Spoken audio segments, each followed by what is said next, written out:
Welcome to the Jaybefaunt channel. I'm your host, James Fauntleroy. So good to see all of you guys joining me for this beautiful Tuesday afternoon. It is Tuesday. Wow.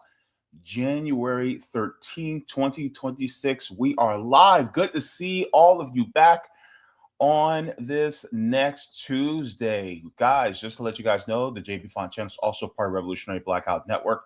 So you guys, if you like to, you guys can find me there for the Savvy and JB show, as well as the JB show and the roundtable. Also, if you guys have not already, please go ahead and give a like to the stream. This helps me out to be able to reach more people so that we can educate, inspire, and activate. So thank you very much for that as well. Also, if you guys have not, you guys can also subscribe to my Substack. This gives you guys email notifications whenever I write any articles, or if I have any clips, or if I go live just like this. So you guys can go to jaybefaunt.com jaybefaunt.substack.com so that you guys can go there as well. Also, if you guys like to ask me any questions, you guys want a video response or a reaction to a video that you found that was interesting, you guys can also do that through QBounty at qbounty.com/Jaybefaunt right there. So thank you very much for that. So there's going to be a lot to talk about today. We have a couple of things that I really want to get into. But first, what we're going to do is we're going to go into the chats and say our hellos, our salutations, our greetings to people who are watching with us. So if you guys are watching live from YouTube, Twitter, yes, I still call it Twitter. We also have Rumble and Kick. Go ahead and make yourselves known and give a hello. So we're going to go in here. We're going to go to Terry coming in saying greetings, JB and comrades. Good to see you, Terry, coming in hot. Good to see you here. We also have people that are coming in on the Rumble side as well. Good to see all of you guys joining me here as well. And let me check the Kick just to make sure that we have a few people watching on Kick as well. We are doing pretty good. So we have no messages on Kick. Just wanted to check that. So we'll get into this here. So one of the things that I wanted to get into today was a couple of subjects. Let me take that down. Sorry. And one of the subjects that I really wanted to get into was in regards to some news that happened recently. So we're going to be looking at the thumbnail. We're going to start with the heaviest story first, right? And the heaviest story that I'm going to be focusing in on is one that I think that a lot of people aren't paying enough attention to, but it needs more attention. So we'll be getting into that just in a second. So let's take a look at the thumbnail and we shall get into the stories. So later in the show today, we're going to be talking about a bad faith episode from Briahna Joy Gray speaking to Gabriel Rockhill. And I'm be honest with you, I said, let him cook, because this was a really, it felt cathartic. And you guys will hear why it was so cathartic when I do my reaction to this video. We're doing 2 reactions today, by the way, because these both were so good that I've said I have to react to these. A little bit later as well, we're going to be actually reacting to a video by Elliott Sang. And Elliott Sang actually did a video about how we as Black Americans warned y'all. And he also cooked in this video. And so I have a few thoughts that I want to share there as well. But first, we're going to be talking about a murder from ICE, Immigration and Customs Enforcement. There was a Black father that was murdered by ICE, and we're going to be getting into the story because stories like this aren't new, but they are exhausting. And so we have to get into this first. And so we're going to be getting into the story of this. Keith Porter Jr., a victim of ICE.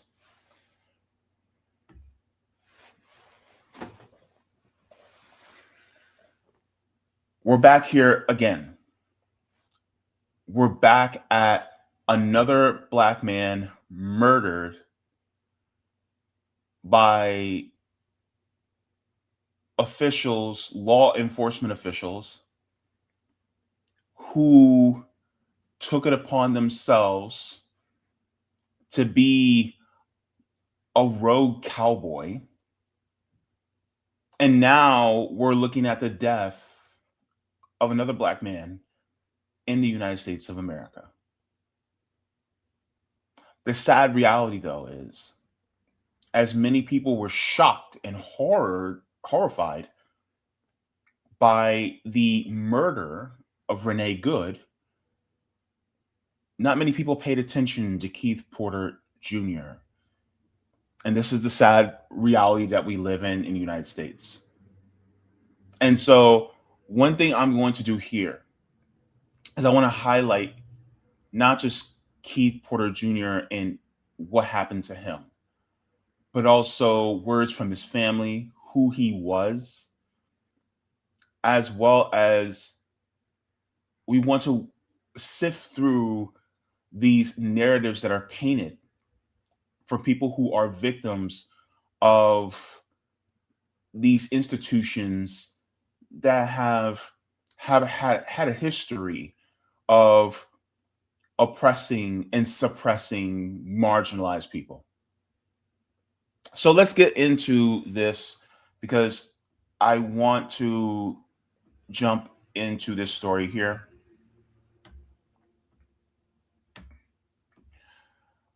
Because this one flew under the radar until people heard about Renee Good. So let me share this with you guys. It says, while the tragic shooting of Keith Porter Jr. by ICE is not the same as Renee Good, why this tragic shooting of Keith Porter Jr. by ICE is not the same as Renee Good in Minneapolis. It says, days before Renee Good was killed in Minnesota, an ICE agent shot a Black man, Keith Porter Jr., outside of an LA apartment complex. Why is this news to Americans? So let's get into this. It says, while the entire country continues to mourn the horrific death of a U.S. citizen in Minnesota, another family is grieving the loss of a Black man in California whose death involving a different ICE agent has barely received national coverage. Let's get in. It says it says Keith Porter Jr. was shot and killed on New Year's Eve, days before an ICE agent fired multiple rounds into Renee Good's SUV, according to ABC 7 News. His death marked the first recorded account of an immigration officer killing a U.S. citizen under President Donald Trump. Still, many folks didn't learn about his story until after learning about Good's. Both Porter, who was 43, and Good, who was 37, were shot and killed by ICE officials in front of multiple witnesses. Both victims have families and children, and both communities in Los Angeles and Minneapolis are demanding transparency and a full investigation into their deaths. The differences between the two fatal incidents are jarring, which has prompted pause from media outlets who aren't sure about how to cover Porter's story. So this is another point in our system that irks me to no end, because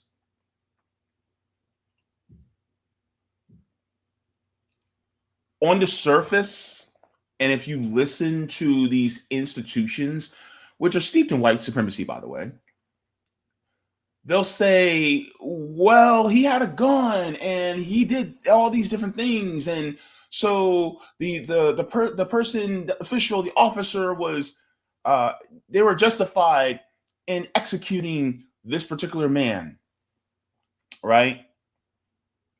They can't do it with Renee Good because, number one, there were no weapons.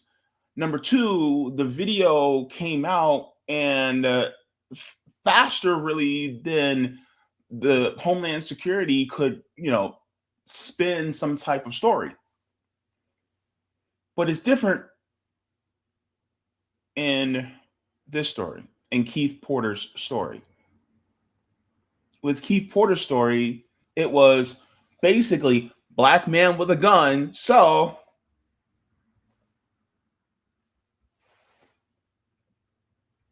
and then people will say, well, actions have consequences. And that's what they think. It's cut and dry. He had a gun. Hey, well, case closed. Unfortunately, context matters when it comes to these things. It's just like when they shot Laquan McDonald. He was reaching for his phone. It wasn't a gun. And even if he did have a gun, was it legal? Was he on his property? All these different variables that you have to look into to see, when it comes to people who are being targeted. And we also have to look at the scenarios. And so this is not brought in because it's not so cut and dry, at least to the corporate outlets. And so they don't want to touch the story because there's no absolute complete innocence. And also that absolute and complete innocence also involves skin color too. Because Renee Good was a white woman. Therefore, innocence is already presumed on you if you are white. Especially if you are a white female. If you are a white female, you are placed in white supremacy as the highest of innocence. Especially if you are a female under the age of 18, you are at the highest of the highest. So that is how it is viewed. So therefore, Renee Good's life is seen as more valuable than a Keith Porter's, because that's the system that we live in. Even in liberal media, which is owned by corporations, just the same as conservative media, they also are weighing, should we talk about this? Shouldn't we talk about this? It shouldn't be a should we talk about it? Shouldn't we talk about it? It's the news. But because it's not as cut and dry, they can't spin it to be like, oh, the liberal outlets, which try to continue this division because they want to continue this team sports, they can't say, oh, well, he's kind of guilty, so we kind of, let's not talk about it, because it doesn't play into the red versus blue game. So let's get into this. Let's continue on.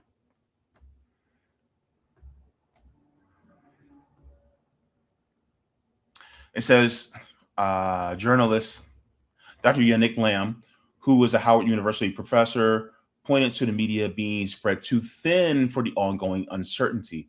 There's so much going on that is causing distractions. In less than a week, the capture of the Venezuelan president, anniversary of the Capitol insurrection, and Jeffrey Epstein drama all flooded the news. It says, but it's by design. It says Trump is doing a lot of things to kind of unnerve people, but also stretch people to their limits while trying to cover everything. This includes stories like Porter's, which took a tragic turn just after midnight on December 31st, according to ABC 7. The 43-year-old was at his Los Angeles apartment complex observing the holiday by shooting an AK-15 style rifle into the air. Witnesses denied Porter claimed this weapon he aimed his weapon at anyone or posed a threat. Still, the gunfire caught the attention of one neighbor in the complex who just so happened to be an off-duty ICE agent. The neighbor allegedly left his apartment to investigate the gunfire while also in possession of his own department-issued firearm, according to LAPD. When he spotted Porter, a brief verbal exchange occurred before the unthinkable happened. So I want to see if we can play this, and then we shall continue on. Tonight, strong emotions in Northridge at a vigil for 43-year-old Keith Porter. Authorities say he had been shooting gunshots in celebration outside of his apartment on New Year's Eve when an off-duty ICE agent responded and killed him. Fox 11's Matthew Seedorf live tonight where this all took place. Matthew, what do you know? So, first of all, I want to ask you guys something. How many of you know of someone or have lived in a neighborhood where either on New Year's Eve or on the 4th of July, people come out of their houses and shoot guns in the air in celebration? Is that unusual in the United States of America? Is that unusual?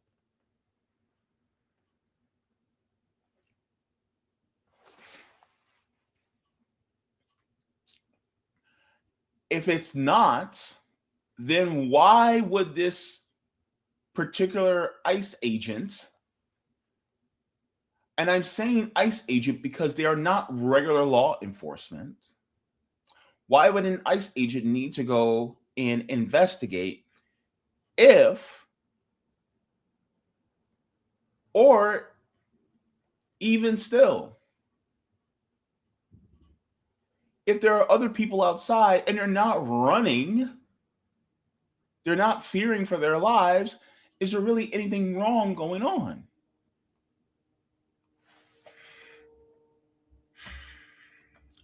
Let's keep going. Oh, Laura, there were more than 100 very emotional people here tonight. You can take a look at the memorial that they left behind, all the candles and the signs and flowers, some now calling for an investigation. Say his name! Say his name! Grief and anger filling a Northridge street at a vigil for 43-year-old Keith Porter. He was a great black man. He was a girl dad. Described as a father with 2 kids, Porter is accused of firing AR-15 bullets in the air outside this apartment last week to celebrate the new year before he was shot and killed by an off-duty ICE agent. His only mistake was thinking that he was... I want you guys to make sure that you heard that correctly. Where he was shot and killed by an off-duty ICE agent. So the ICE agent was off duty and killed him. First of all, let me ask you this. If I am an ICE agent and my focus is purely on immigration and I'm off duty, everybody in their mama got a cell phone. Why didn't he just call 911 if he thought that somebody was shooting a gun and it could potentially be dangerous? Why did he call the cops?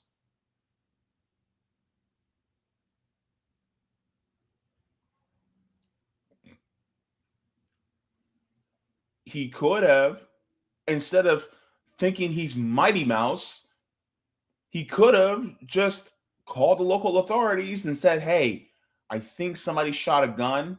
I'm not exactly sure. And I can't go out there because that's not within my jurisdiction. Regular law enforcement within, just among citizens is not my jurisdiction. His jurisdiction is when it comes to immigration. And he was off duty. So therefore, why are you going after a citizen when that's not within your scope of responsibility? Right? Why would you do that? Why don't you let the people who actually have jurisdiction do the investigation? And the ones who are actually on duty. Man. Only mistake was thinking that he was free enough to do it here. And to the people that think it was a stupid act, it's the same stupid act that many of us have done time and time again. New Year's Eve celebratory. This is not someone who was out to harm anyone. But according to an LAPD report, the off-duty agent heard gunshots, confronted Porter, identified himself as law enforcement, and claims Porter shot towards him, prompting the agent to fire back, killing Porter. Police lie, and it's disgusting the way in which they assassinate Black life. Claiming that he had an AR-15 and was shooting bullets up in the air. It's not the smartest thing to do if that is the case, but regardless, is that punishable by death? I don't think so. I think, we have due process in this country. The Department of Homeland Security tells Fox 11 the off-duty officer bravely responded to an active shooter situation at his apartment complex. In order to protect his life and that of others, he was forced to defensively use his weapon. It is our duty to fight for freedom. While a crowd of people Sunday call for an independent investigation. He was off duty. Protocol states he was supposed to stay in that house and call 911 if he thought that Keith was a danger to anyone else. But unlike... What did I just say? What did I just say? He was off duty, and yet he decided to take it upon himself. And see how DHS, they automatically take the side of the person who did the murder, even though proper protocol would have been for him to bring 911 was your emergency. He should have did that. But he didn't. And then, of course, did he have the wherewithal to assess the situation and see, oh, well, are there people running? Is there people on the ground? What are people doing? Is he assessing the situation as he goes out there?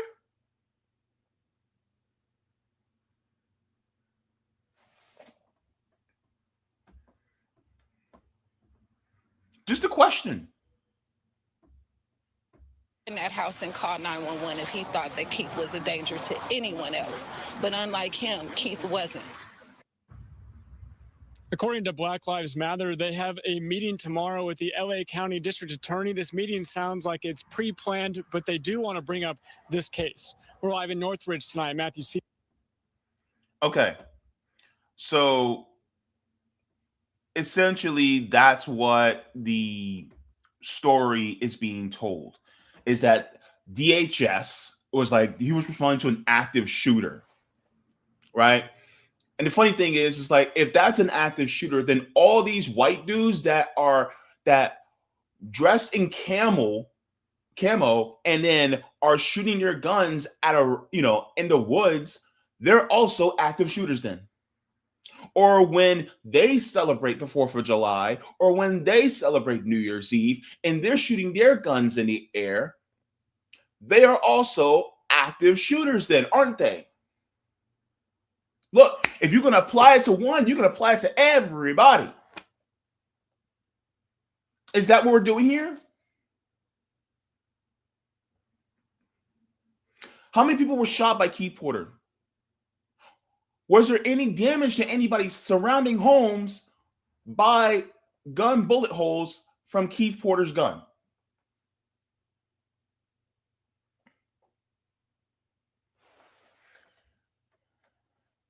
Let's get into this.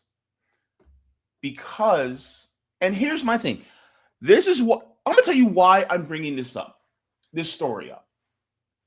Because number one, it happened before Renee Good was shot.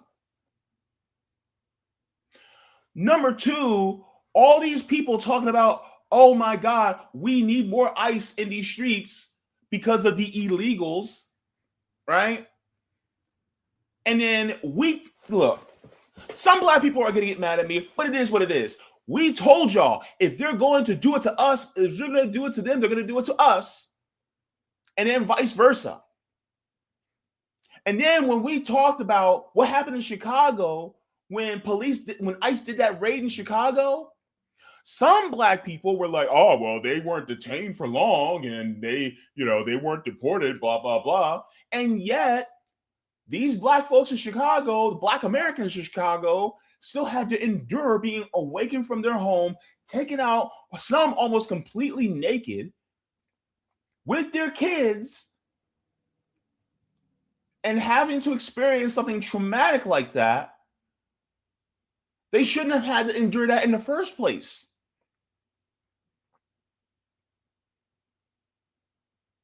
And yet, that's what happened. And now you got a dead black man, a dead black American man, a dead freedman on your hands. You got a dead one on your hands, and you guys are telling me, oh, well, this isn't that big of an issue. Oh, we black Americans, we're staying silent because this ain't our problem. Well, it just became your problem, bruh. It is your problem now. Because now you got Keith Porter that now you have to have a hashtag. Now you got to get a shirt designed for that says rest in power now. All right. I guess that's where we're at now. Because we black people, we black Americans are now stuck on the plantation of trying to put a Band-Aid on a gaping wound.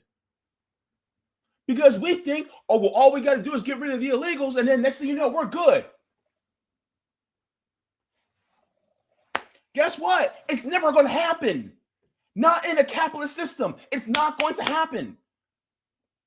Black Americans will never, ever, ever get liberation in a capitalist system. It's not going to happen. Hell, I'm going to say this, and some of y'all are going to get mad at me, and it is what it is. We're not going to get reparations in a capitalist system either. Should we keep fighting for it? Hell yeah, we should. But are we going to get it in the capitalist system? Nope. Nope. Because they're not going to allow us to have it. Capitalists are not going to allow us to have actual repair. Just like we don't have healthcare for everybody. I don't see us getting healthcare until we actually change the system from the ground up. That means dismantling a system that continuously, perpetually oppresses and suppresses us. It's the reason why our black asses are here in this country right now. Because of capitalism. Wall Street was built to trade black American enslaved people's lives on the market. So I'm gonna say it like this. If you're not willing to change the system fundamentally from the ground up and dismantle it, you ain't serious, bro. You're not serious at all. Miss me with all that. Because I'm sick and tired of people going, oh, well, we just gotta financially, we gotta do financial literacy. And you can't financial literacy your way out of capitalism, out of oppression. That's an individualistic thing. And maybe 1, 2, or 3 people are able to do it, but the majority, the majority of all of us, it ain't happening because it's all systemic. You cannot apply individual solutions to a systemic problem and think that is going to systemically help everybody. It ain't happen for white people, so what makes you think it's going to happen for us? Wake up. Smell the Sanka. It ain't happening. Anyway, let's get into this because I really want to get into this part here too. Let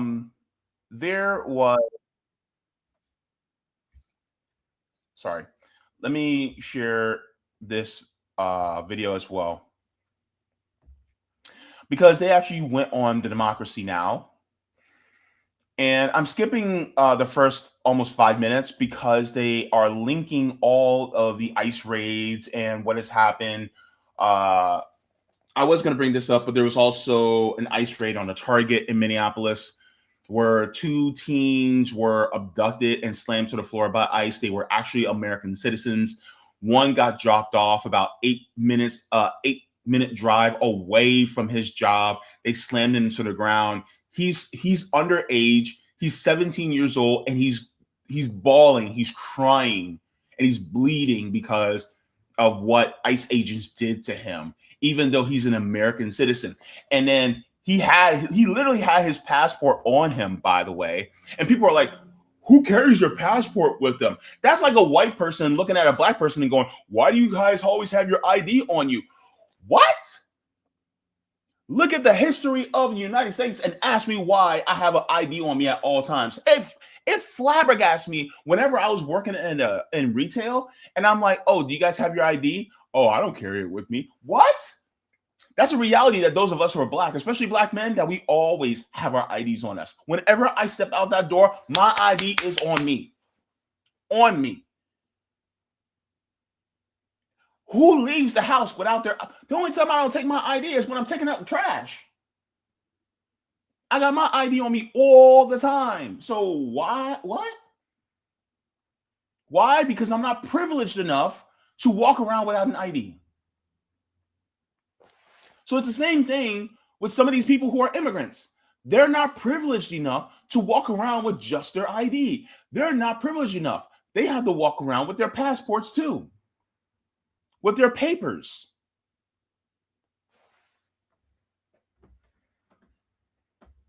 Let's get into this. With you.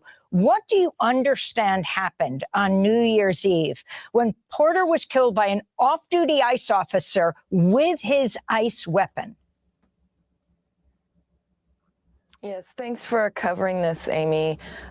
It's really important to understand that as people are righteously and rightfully enraged and mourning the murder of Renee Good, that we also lift up Keith Porter Jr. Keith Porter Jr. was a 43-year-old black father of 2 girls. On New Year's Eve, he was celebrating at his own home, and like thousands around the country, we understand that he may have stepped outside of his home and fired a celebratory shot in the air, which many, many people do and which is widely acknowledged by city officials. His apartment complex is fairly large, and an ICE agent lived in that complex who went inside, put on his tactical gear, came back outside, and shot Keith Porter dead in front of his own home.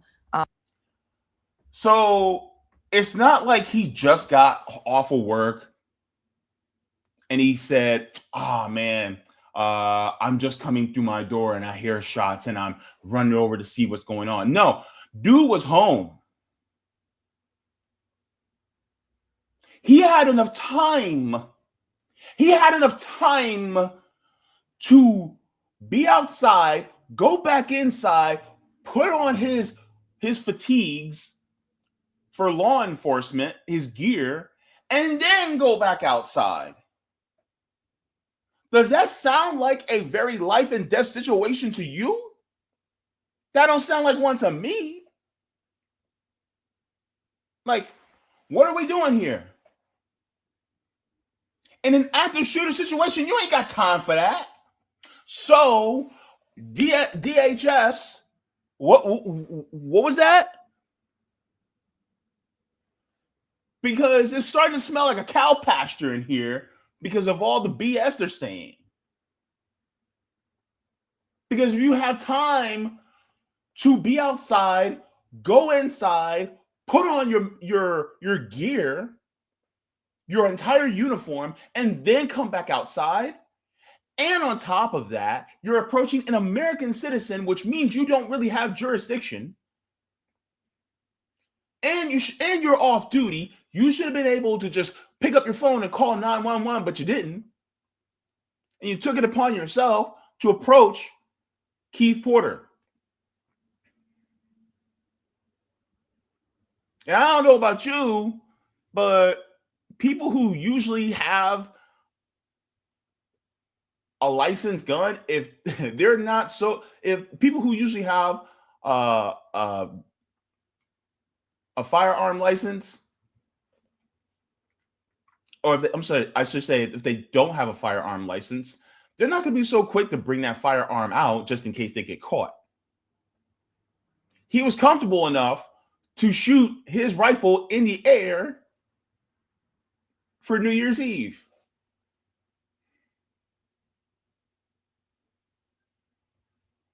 Meaning he was expressing his Second Amendment rights. Now, would I have done that? Hail to the no. What comes up must come down. Guess what? Bullets can come down and it can harm somebody. So yeah, unless you're way out in the field somewhere in the boonies, I don't recommend it because you can inadvertently hurt somebody. But at the same time, how many people do that? And how many people do that? I live in the hood. Guess what? It happens. People fire their guns in the air. That's America.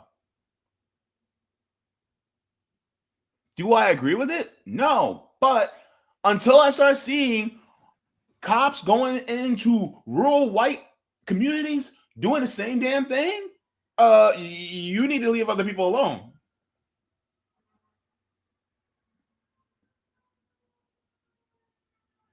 Because you can't do it for one group and not do it for another.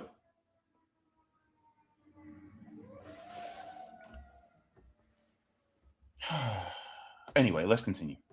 On New Year's Eve. And Melina, the LAPD and the LA County District Attorney's Office has said they're investigating the incident. What do you know about their investigation? And of course, this could take quite a bit of time to resolve. Yeah, what we know is nothing is happening, and the community has been told nothing. The family has been told nothing. There's not been a word uttered by the mayor of the city. Almost no elected official here has said anything. We know that we've been demanding the name of the ICE agent who killed Keith Porter. We've gotten nothing. We've demanded an arrest. An arrest has not been made. We've made demands of the district attorney that charges be filed. He basically said he doesn't intend to do anything. And so the community is going to have to mobilize. We've been mobilized since day one, but we're going to have to add increased pressure on our elected officials. We have an absolutely terrible chief of police, Jim McDonnell, who was collaborating with ICE when he was sheriff of the county, who is refusing to really do anything to honor Keith Porter. Instead, early reports, when they were asked for comment, early reports hailed the gunman, hailed the killer as a quote unquote hero, and called the victim, who is Keith Porter. Keith Porter is a victim, called him a suspect and an active shooter. And so it's disgusting. And we have several demands that we're making that the murderer who killed Keith Porter be named, arrested, and charged, as well as they stop with the character assassination of this Black father worker, loved by his community and the only child of his mother. And so we're creating the pressure because ultimately it's going to be the community that steps up for Keith Porter. Hang on, let me make an observation as well, because I was just thinking.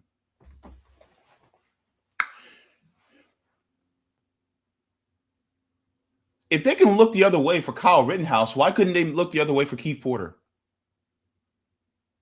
Kyle Rittenhouse killed 2 people. Keith Porter was just shooting the gun into the air in celebration. Kyle Rittenhouse actually has 2 bodies. Keith Porter had none. And yet Keith Porter's dead, but Kyle Rittenhouse is walking around all scot-free and on Ozempic. Like, the hell? Are we kidding right now?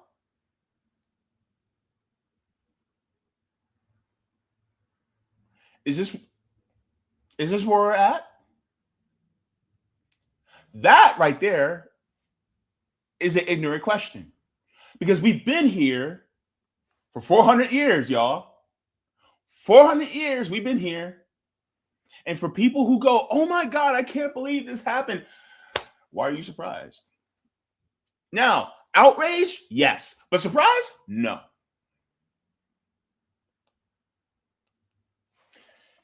Let's continue on, because like with a lot of these victims, I want to humanize Keith Porter Jr., the father, the only son of his mother, The only child of his mother. Imagine losing your only child like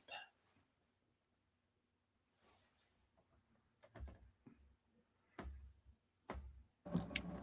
I'd like to bring in Shanae Tyler into the conversation as well, the cousin of Keith Porter Jr. Our deepest condolences on your cousin's killing. Could you tell us a little bit about him and how your family learned of what happened? Oh my goodness. First of all, I want to say thank you to you guys, and thank you to Dr. Molina, because she just centered everything that we're asking for as a family. Keith was an amazing human being. He was a girl dad. I keep saying that because the most important thing to him was his children and his family. He loved on everyone around him. He was always the life of the room, you know, not just a party, but in any room. You know, when he walked in, he brought joy. He always had a laugh, a joke, a smile. He was the one that uplifted others, you know, and unfortunately, he's been stolen from us. How often have we as Black people experienced that? They were stolen from us. How many of us have experienced that? Or we have family members that were stolen from us.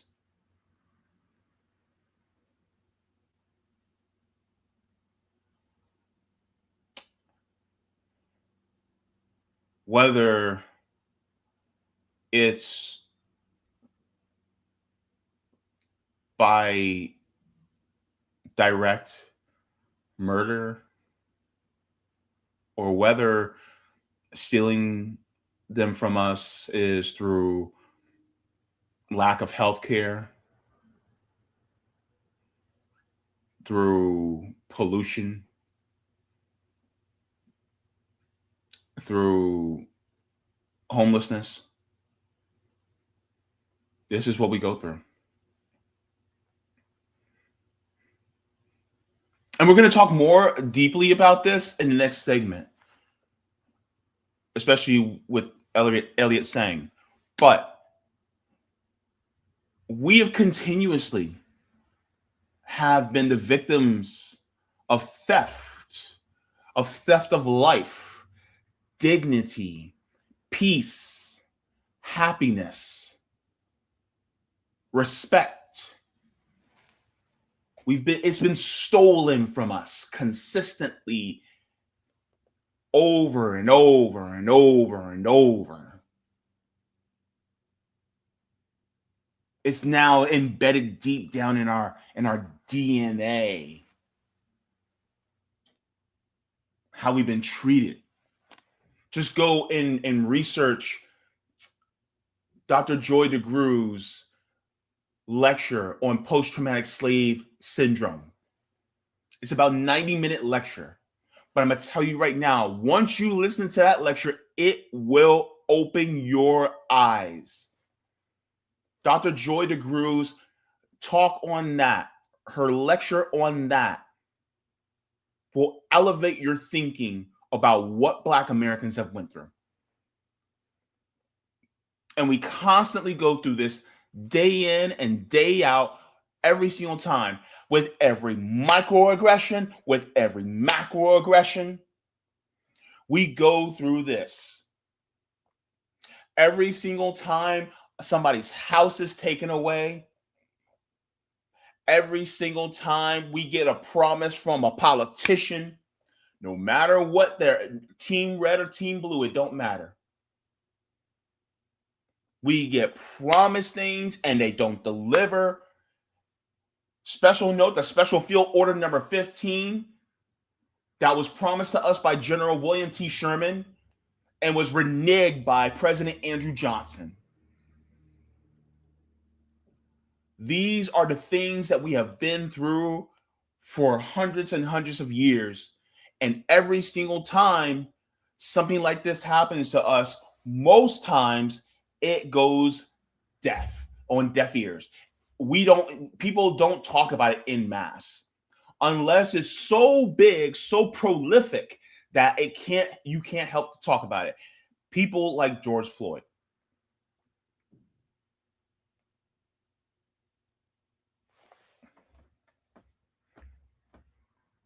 This is the man that they murdered. A father, somebody who is deeply loved in his community.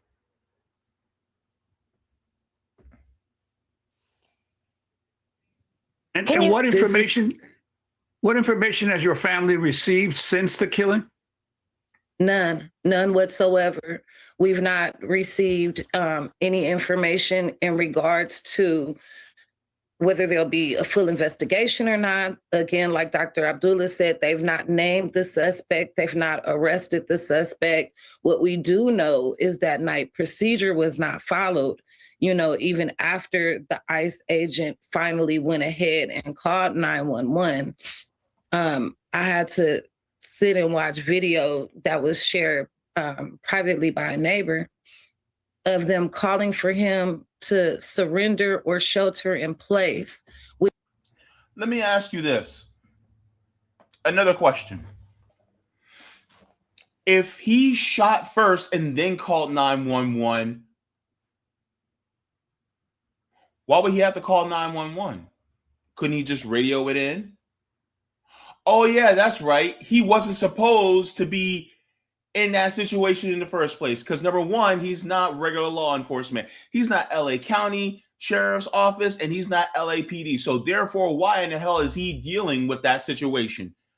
Because what he should have done was call the cops before he even went out there, or he should have just stayed his happy ass inside and called the cops from there. But no, he didn't. He decided to insert himself on a situation because he assumed it was dangerous. Because it was a black man with a gun. It was a black man with a gun. So therefore, oh my God, it's dangerous. And they're in Los Angeles. So what? Black guy, gun, Los Angeles. Well, I guess we got to get him, right?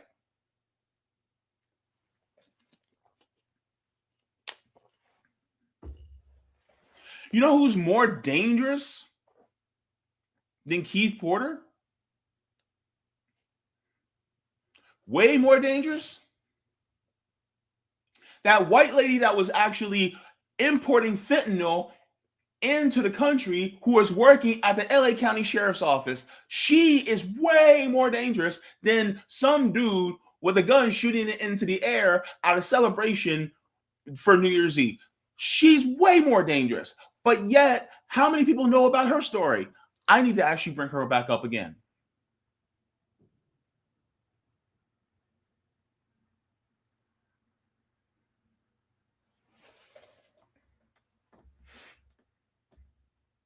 Which is an oxymoron. You can't do both.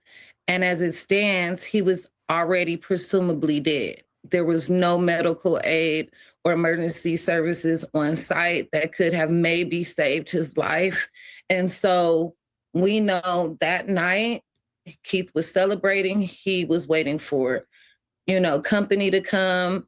His girlfriend, the young lady that he's been dating for a long time now, the reason that he moved to the Valley, he moved out there for love, to be close to her. And, he sent her for the food pickup that evening. And she got a call, when the place wasn't open where they decided their New Year's Eve meal was going to be from, she's tried to call Keith. And when he didn't answer, she immediately returned home. And by the time, just that quick, that she had left and come back, unfortunately, he had already been stolen from us. He had already been murdered. And so what we do know is that everyone in that complex has said that they loved him, that he was, even amazing towards them. He had only been there for 11 months, and they knew everything about Keith, but they knew nothing about his murderer. What we know is that there was no sobriety check, a sobriety test given for this officer. We don't know what state of mind he was in. We don't know what he was in his home doing as he was celebrating New Year's Eve. He could have been on drugs. He could have been under, 5 bottles of vodka. We have no clarity in where this man's state of mind was. What we do. That's a really good question. That's also a really good point. Because he was off duty. Did anybody ever check him? Anybody ever give him a breathalyzer or do a drug test on him?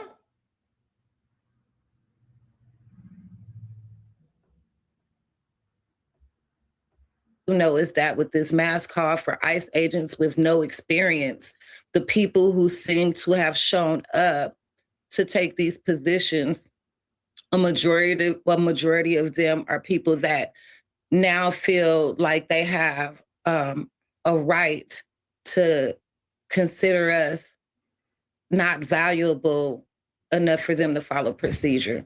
They're, these are people who have had G.I. Joe dreams, I call them, for a long time. And they're, conducting themselves as vigilantes. And it seems that they're causing more harm to American citizens. They stole Keith from us. Make no mistake, as far as the family is concerned, this man is a murderer. And we want justice for Keith. Janae, yeah. So, I mean, we're sick and tired of being terrorized by a bunch of thugs who peaked in high school. We're sick and tired of being continuously pushed around. And people are fed up, man. I don't know exactly what next steps are going to happen in places like Los Angeles. But people need to be careful. And this is why building community is so important.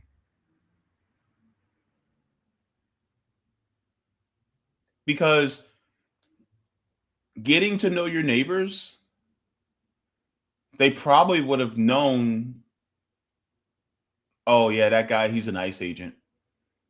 Yeah, you may want to chill out with that because he may go crazy.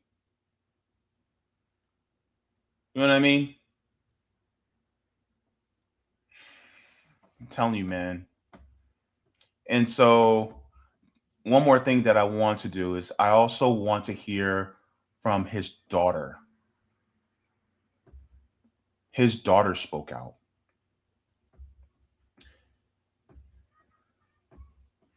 Let's go here.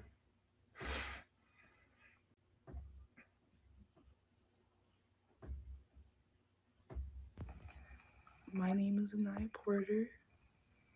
My father's name was Keith Porter Jr. My father's dead. He was killed by an off-duty ICE agent. It was unjust. And I've seen things I don't like, and I want to remind people that this is real life. This is my real life. This isn't news. This is an article I can just swipe away on. My dad's dead. Please respect him. Say his name. Fuck ICE and Black Lives Matter. Justice for Keith Porter Jr.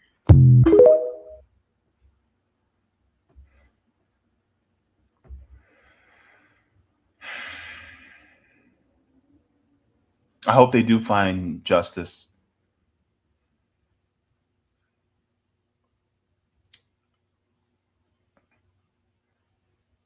This system must be dismantled. And so people will ask, well, JB, what's the answer? Do we just have to vote for the right person? No. I'm gonna be honest with you. It's not that easy of an answer.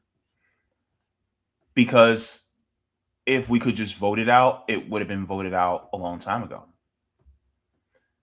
Shout out to my sister Sabby Sabs for sharing this. But both parties increased funding for ICE. Look at this. Trump's budget versus Biden's budget. Look, consistently, look, it has went up. It went up under Trump and went up under Biden. And now it's going up even further. And so when people talk about both parties aren't the same, one is the lesser of two evils, that's BS. Because both parties, one racks up the balls and the other one takes the shot. One sets up the pins and then another throws the bowling ball down the alley. They set each other up for success. And I put success in air quotes because for them, success is having complete and total control, totalitarian control over all of us. That's what it's about. Fascism is bipartisan. Remember that. So when everybody starts talking about, oh, well, we need to defund ICE or we need to cut ICE funding. I just saw earlier today that AOC was like, oh, we just need to cut ICE funding. I'm sorry, weren't you the same one a couple of years back when you first got elected? You said to abolish ICE. And now you're pulling it back. You're going, oh, we just need to cut ICE funding, which means you're still okay with ICE being there. You just don't want them to be so mean. This is the same type of mentality that people go, oh, well, we don't like how Trump actually went against the Venezuelan government, against Maduro. He should have did it through Congress instead so that we can still go after Maduro, but we can do it with the approval of everybody else. That's like having a partner and you got mad at them for stealing money from an old lady, and you're only mad because they didn't take you along to steal the money from the old lady, not the fact that they stole the money from the old lady. What? This is the two-party system. Uniparty. And so fascism is bipartisan. The funding for ICE is bipartisan. Genocide that they're committing against Palestinians, Native Americans, and Black Americans is bipartisan. It's all bipartisan. And it's been bipartisan really since the beginning of this country.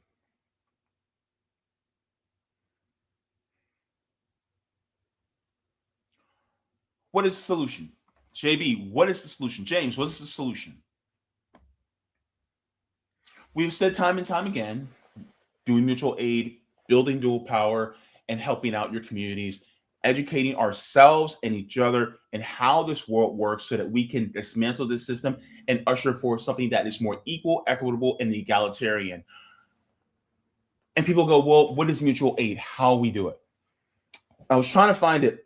I don't think she put it up on her Twitter yet.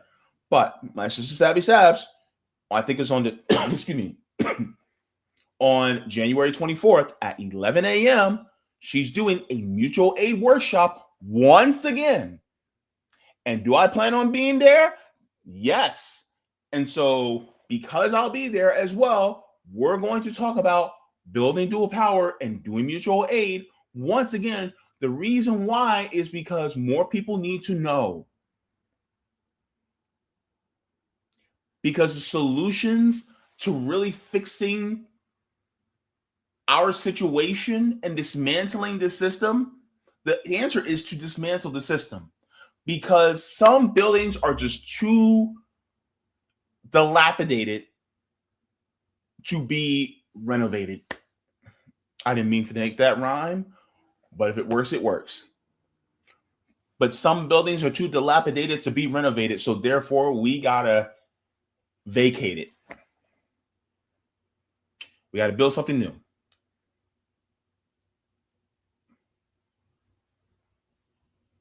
You have to demolish this system and rebuild anew something that is for us, not for the corporate class. And until we do that, we will have more Keith Porter Juniors. I do not want another. As well as I don't want another Renee Good either. Because even though she got more attention, we should have just as much attention and concern and care for Keith Porter as we did Renee Good. Our outrage should be at equal levels for both. Stay outraged about Renee Good, but also be as outraged about what happened to Keith Porter Jr. Because ultimately, that outrage needs to be fuel for us to change the system that continues to oppress us all.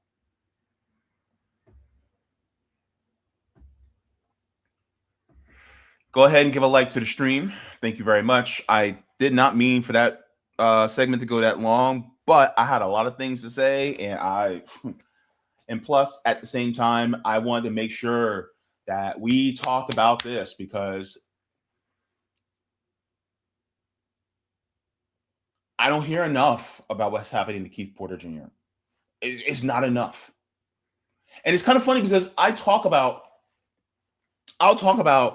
how especially Black people in America are still being murdered day in and day out by police, and how many people are bringing it up who have platforms bigger than mine on the left, and they're not bringing it up. Like, I'm gonna be honest with you. I want you guys to tell me how many platforms on the left that are white or Black, whatever, that have actually talked about Keith Porter Jr.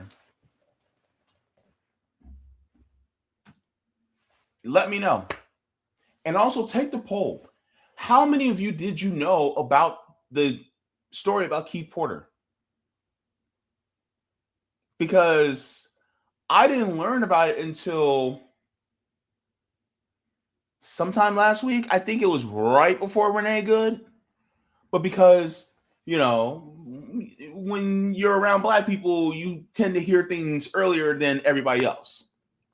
Especially if you follow things like Black TikTok, Black Twitter, Black Instagram. These stories circulate faster among you. Let's get into the comments. Let me check to see on Kick if we have any any gifted subs on Kick. Looks like we're good on Kick. I'm glad about that. Let's check to see if we have any Rumble rants. Okay, no Rumble rants, but we got people watching. All right, cool. All right, let's go into the super chats and then we'll go into the regular chats here. All right. So, thank you very much for this super chat. Unemployed Scholar said immigration police and police want to stop non-white majority by 2045. Chairman Omali Shatella wrote about ruling class trying to stop demographic change in his call to attend African People's Socialist Party plenary April 17 to 19 in St. Louis, Missouri. I wish I can go, man. I wish I can go.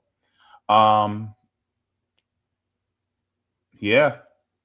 I got a family member out there in St. Louis too. But yeah, I wish I can go, man. I know Nick, my comrade Nick on RBN, he's in Kansas City. I'm not sure exactly how far of a distance of a drive it is to St. Louis though. But thank you very much for that. But yeah, I look, no doubt, Unemployed Scholar, no doubt that they are trying to stop a non-white majority. Because here's the thing. Let me take this down, just blocking my face. But the funny part is, among the entire world, white people are actually the minority. The majority is Black and brown. The majority of the planet Earth is Black and brown.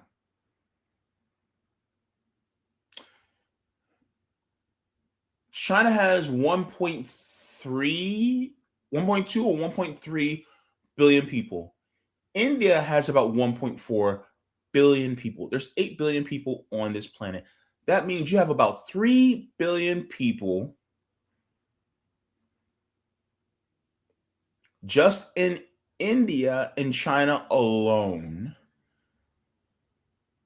just between those two countries. We're not even talking about the entire continent of Asia, just between those two countries. And they have about what, 35%, give or take, almost around 30 to 35% of the entire world population is in India and China. The United States is only 5% of the world's population. That's it. So that tells you the world is black and brown with a little bit of white. Not much.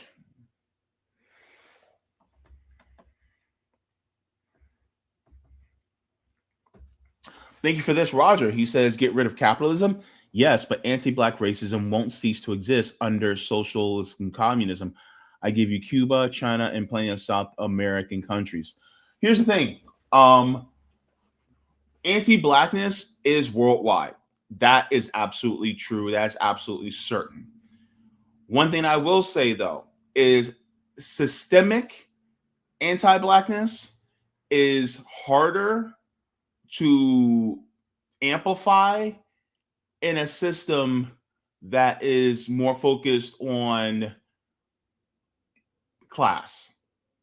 And by doing so, you realize that once you start to unify the working class, then you have to throw away bigotry. And so it makes it more difficult. I'm not saying it doesn't happen. It still does. But those are remnants from the systems that they came from. And yes, those remnants, it's going to take maybe a century or two for us to completely weed all that anti-blackness out. It's just, that's how, it's like, I hate to be gruesome, but it's like trying to clean the smell of poop off your finger. You have to wash your hands over and over and over and over. You know what I mean? It's like that. That's white supremacy for you. It just sticks and it stinks. And so, it's going to take some time. But is it as prevalent? No, especially with countries that are actively trying to continuously make their nations more equitable and equal, right? And so it's just like, for instance, when you look at places like Venezuela, the Chavistas, a huge chunk of Chavistas are actually black and brown. The Afro-Venezuelans, oh, hell yeah, right? So it's the same thing, right? Because, excuse me, even though anti-blackness still exists, it's not exacerbated by an exploitative system. So now they just have to work about weaving it, cleaning it out. So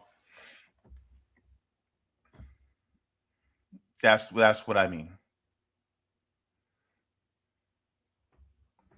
Let's go here.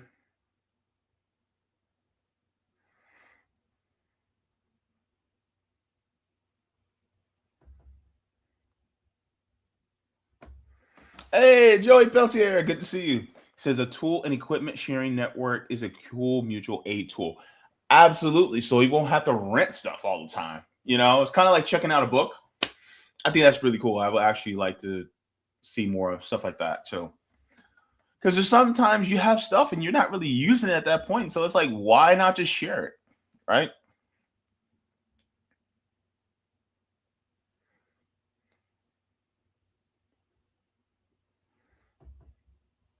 Let's see. Edward says, I feel so sorry for what happened to Keith Porter. Yeah. And thank you very much, Justice by Carmen says, like the stream. Go ahead. Thank you very much for that. Let me see. Yep. Thank you very much for this. Lady Alex says most of alt-white media are ignoring Keith Porter.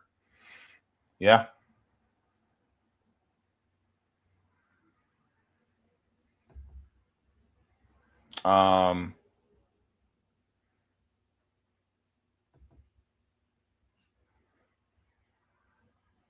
Chris says, JB, there was a father of 2 shot by ICE in October in Chicago, and no one talks about him either.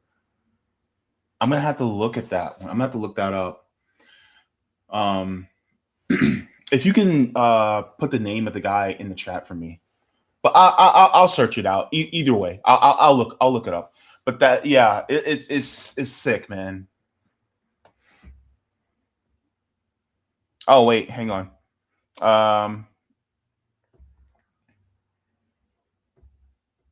You're showing.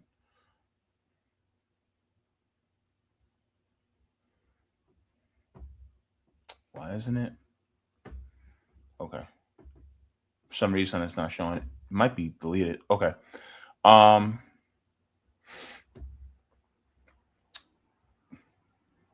isn't it? Are you guys seeing the comments? It's not allowing me to. It's not allowing me to show the comments.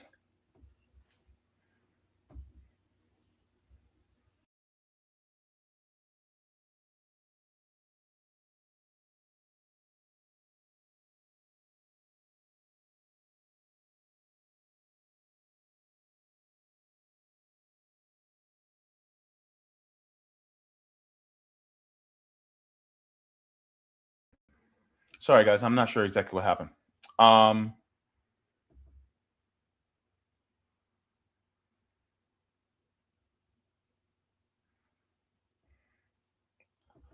me see.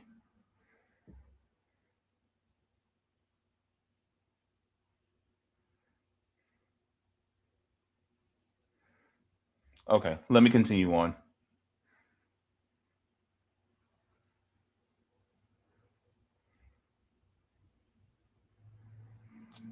Justice by Karma says, JB, I'm really digging your new channel, and Kind Connections are already subbed, and the content and vision is excellent. Thank you so very much. Appreciate it. Yeah. I wanted to do something that was not completely politics related.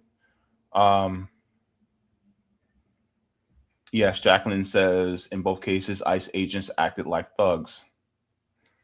Yeah. Let's go here. Let me see. Unemployed Scholar says, if you can't go to St. Louis, you can register on the website to watch part of the plenary online. Okay. Thank you so very much for that. Yeah, I'll take a look at that. Roger says, but Afro-Venezuelans have no economic political power. I'm going to have to do some research on that. I'm going to be honest with you.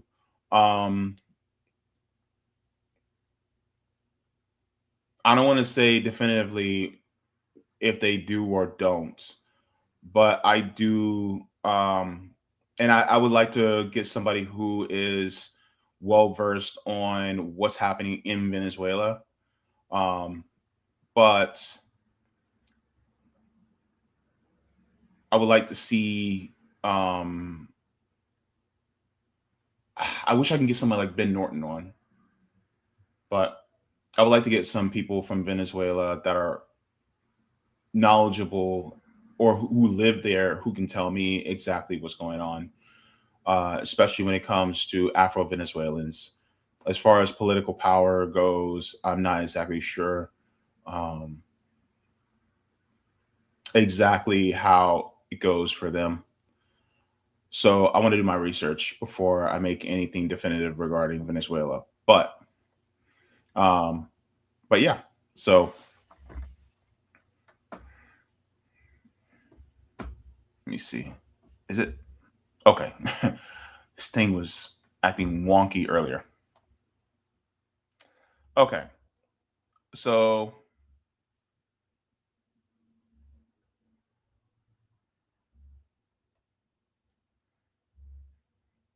let's get into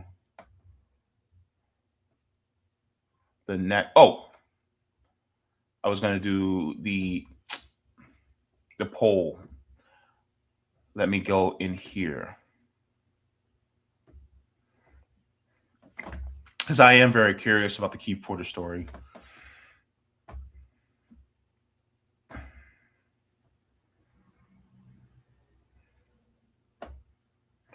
Let me see. So, wait, hang on. Okay, so out of 40 votes says, did you know about the Keith Porter story? 68% said yes, I heard this before. 32% said no, this is my first time. That's interesting.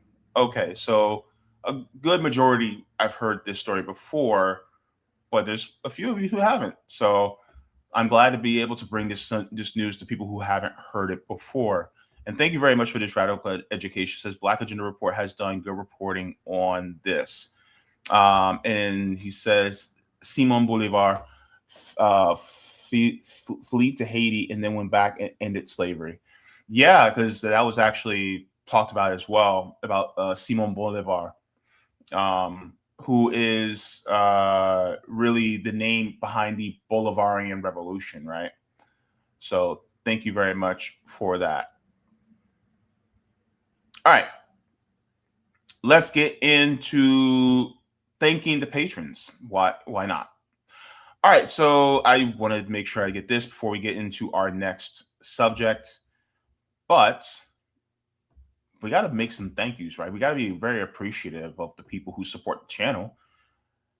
And so thanks to the patrons on Patreon, here are the tiers. We have Mega Jaybefaunters, Super Duper Jaybefaunters, Super Jaybefaunters, Jaybefaunters. Then we have Comrades, Solidarity, and JB members. And thank you so very much to new member Natalie Williams. Thank you so very much for becoming a patron on Patreon.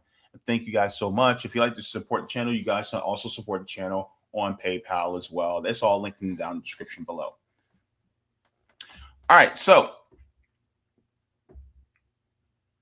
let's get into the reactions. I should have put this up. See, Sabby has this cool thing where she has like a chalkboard behind her and then she does the theme for today. If I had a chalkboard behind me, my theme for today would be let him cook. Let him cook. Let him cook. Because let me tell you something. The two people I'm going to react to today have cooked. Dinner is served. It is good. It is hot and it is ready. Like them $5 pizzas from Little Caesar that they don't sell no more for $5. Let's get into this because I really want to react to this. So there is a gentleman that I have recently subscribed to because he's been having some really good takes. I'm gonna be honest with you. And those takes have been in my opinion, well thought out and consistent.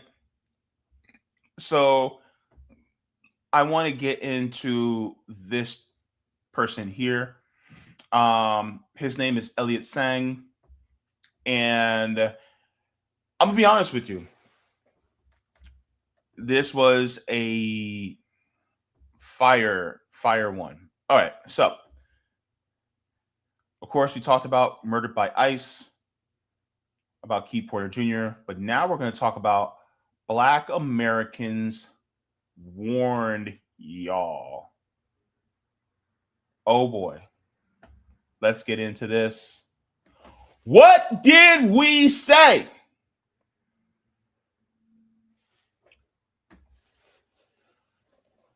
For 400 years, we've been telling y'all the same damn thing for 400 years, and some of y'all ain't listened. What did we say? Black folks have been the canaries in the coal mines. Between us and Native Americans, Black folks, we looking at Native Americans like, do these people listen to us? And the Native Americans like, they haven't listened to us, and they ain't listened to y'all, so we're cooked. or just cooked. You got to listen to the people who've been through it initially in order to know where you're going, in order to know where to go. And so Elliott Sang did this impromptu video. And I'm going to be real with you. I'm glad somebody gets it, right? Look, who am I? I am a black freedman communist, right? The same stripes as a Fred Hampton, as a Assata Shakur. I am of the same stripes as people like them, right? And the point is that a lot of us, especially my ancestors in the Black radical tradition, we have been saying these things in regards to how America operates for centuries, really. And this isn't going to be a lambasting. This isn't going to be a very extremely harsh criticism, a patronizing of particularly white people. This is not what it's going to be. But this is going to be more of a, now that you are listening to us, this is what we've been saying all along. And we've been saying it, but we haven't been listened to. So maybe somebody who has more proximity to whiteness, maybe you'll listen to them. Let's get into this because I'm hungry. He's been cooking. Let's go. His video is entitled, "Black People Have Been Telling Us About America. We Never Listen." Elliott Sang, let's get into it. About it. But if we're going to talk about it, let's really talk about it. Black folks have been warning us for a long time. And people not only haven't listened, but even with what's going on, people still don't want to listen. And I think this is a conversation that goes a lot deeper than even just the context of political discourse that surrounds us in America. This is a global phenomenon. But I want to start right here in the homeland, right here in the imperial core, because for one, I think Renee Good would want this to be talked about. I think the folks that have been suffering the brunt of state violence, which we are now becoming more and more unruly against, those folks would want this to be talked about the real way.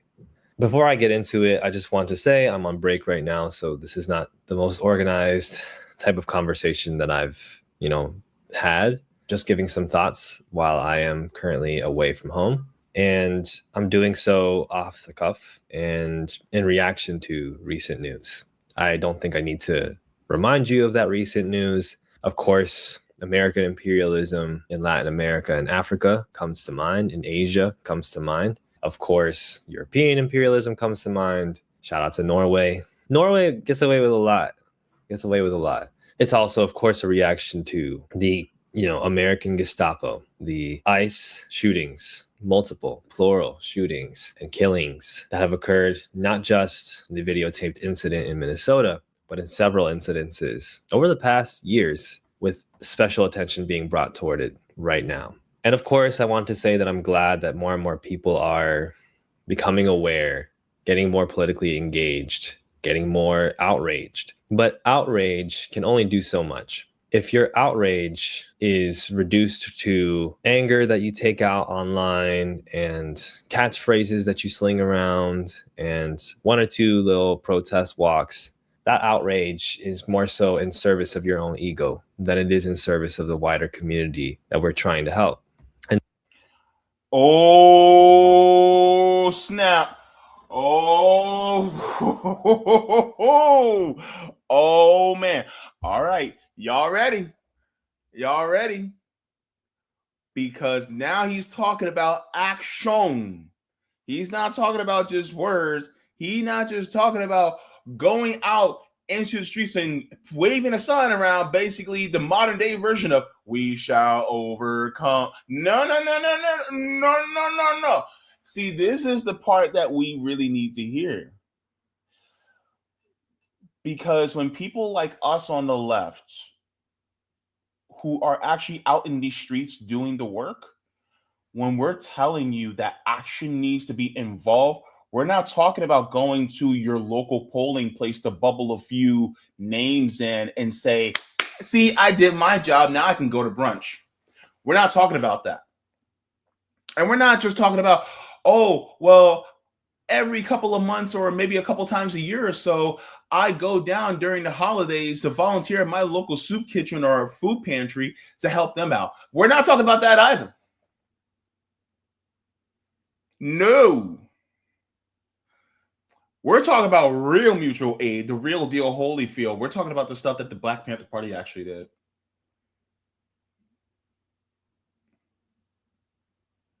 That's what we're talking about. The problem is some people are either too comfortable or they're scared to actually do the things to fight the system, because they'll be outraged for a minute. For a minute, they'll be outraged. Then after that minute of being outraged, then they go back to sleep.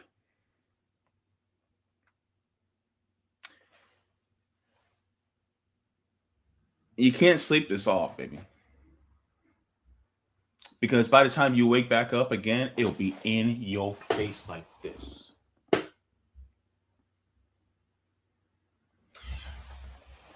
And then you're going to be scared. So, let's go. By the way, sign up for Savvy's mutual aid workshop, Saturday the 24th. Go ahead, sign up for it. I'll be there. And this is something that we've all had to kind of learn, isn't it? It's a recurring story. We've had decades and decades of protest movements that have borne this thesis out. All that said, one of the phrases that we're seeing all over the place in response to the shooting of Renee Good is, that could have been any one of us. And yeah, not wrong, especially harrowing, you know, when it's the murder of a U.S. citizen, a law-abiding U.S. citizen, despite what the party wants you to believe about her conduct. But it also could have been us when it was Philando Castile. The system continues to fail Black people, and they will continue to fail you all. Like I said, because this happened with Philando, when they get done with us, they're coming from you, for you, and all your interracial children. Yeah. Oh. Ooh. Mama done prophesied. She done said, hey, wait, hold up. What have we been saying for a long time? For those who are Black and on the left, we said, if they did it to us, they're going to come and do it to you. And some of you, it hasn't actually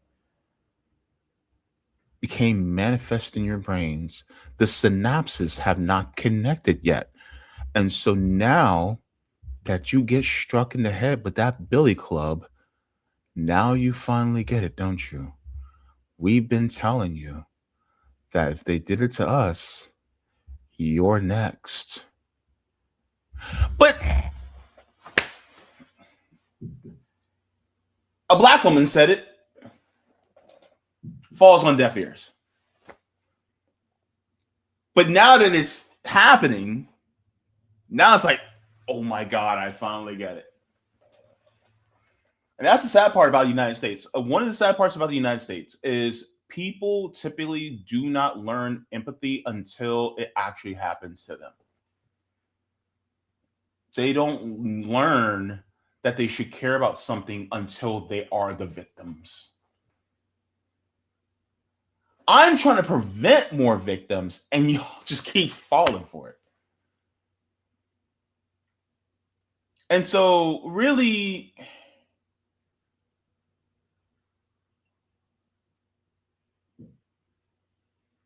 it's not like we're saying this, for kicks. We're not. We want our suffering to stop, but we also don't want you guys to suffer either. We want it all to stop. That's the point. But some of y'all keep falling for the okie doke. You know what I mean? So I don't know what to tell you. Shall we continue? Yes, we shall. Y'all are next, and you'll be standing up here fighting for justice just as well as I am. I am so disappointed in the state of Minnesota. My son loved this state. It could have been us when it was the wide variety of victims of state-sanctioned violence. Black men and women, Black trans folks, Black queer folks, who have consistently been martyred only for no large social media movement, no large political organizing rally to be conducted in response, at least one that, let's say, breaks color lines. Last week, a man named Keith Porter was killed by an off-duty ICE agent, but you probably haven't heard his name. And while part of that may be because of the ICE agent being off-duty rather than on-duty with a large crowd, we also know the biggest reason why this exists. Keith Porter is a Black man, and Black men, Black women that get killed by agents, officers, don't get the same amount of national attention. Many people online have been very angry at me and other Black people for saying not to use the phrase "say her name" when it comes to Renee Good. And this is part of the reason. It is taken.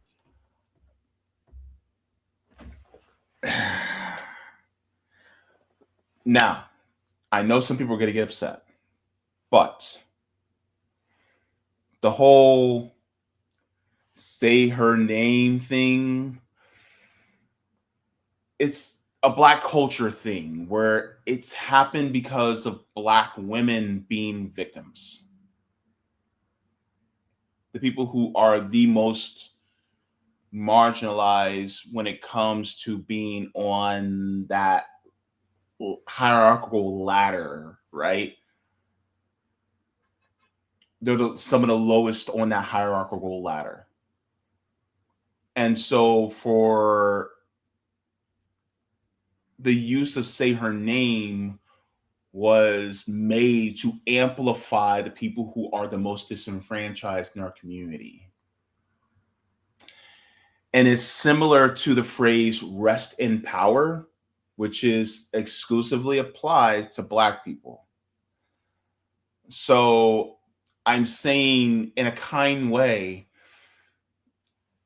those phrases are reserved for Black people who have been victimized by this system or who have been fighting against the systemic oppression, who have passed.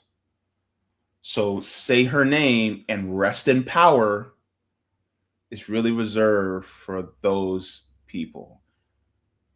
And so I understand the sentiment behind people who want to use it for white folks. I understand that.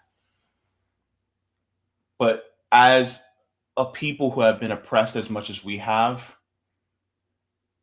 and as much as our culture has been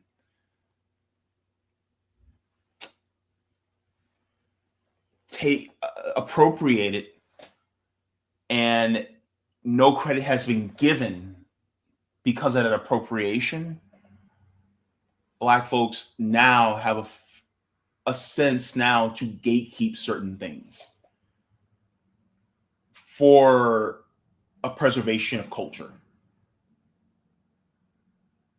And so that's why some Black folks may look at you with a side eye if you use say her name for a white woman, or if you say rest in power to somebody that is non-Black.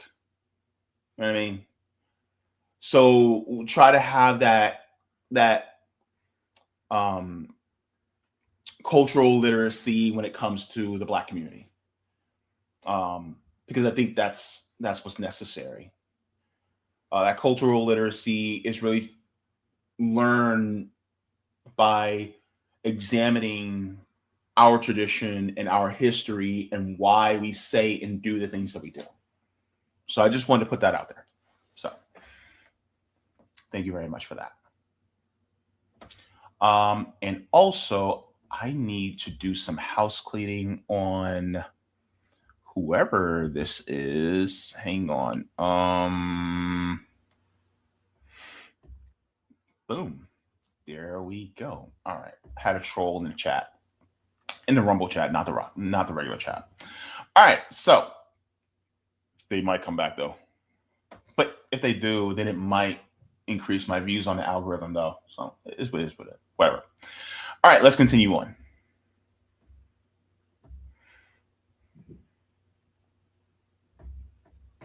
At me and other Black people for saying not to use the phrase "say her name" when it comes to Renee Good. And this is part of the reason. It has taken 7 days for the average person, and not even the average person, but for people online to find out about Keith Porter, while most people across the country know who Renee Good is within 24 hours. Within 24 hours, people have started marching for her. They have been sharing the stories of her families. They have been talking about her, sharing posts of her, memorializing her, making sure that she is known. Meanwhile, Keith Porter's family, they've been struggling to get into the news cycle. They've been struggling to have any conversation. And the same defense that ICE agents are using to justify killing Good is the same defense that they're using for justifying killing Porter. They say that he had a weapon and that he pointed it at them first, despite the fact that nobody on the scene concurred that, aside from the officer who shot him. This is also why I question DHS, because how many people who were on the scene that said, oh yeah, he was pointing his gun at everybody, he was pointing his gun at people, and he was putting us all in danger. How many people are actually saying that on the ground? The only person that was dangerous that was there was that off-duty ICE officer. Keith Porter wasn't actually a danger to the people that were living there. The most thing, once again, in the United States of America, the most dangerous person is a person with a badge and a gun, because they are given license to be judge, jury, and executioner.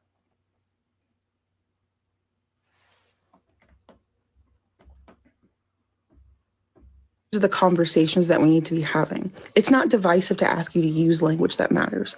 It's not offensive to ask you to consider how you're speaking about an issue, because part of the reason why fascism is happening now in the United States is because certain groups of people have never had to care this much.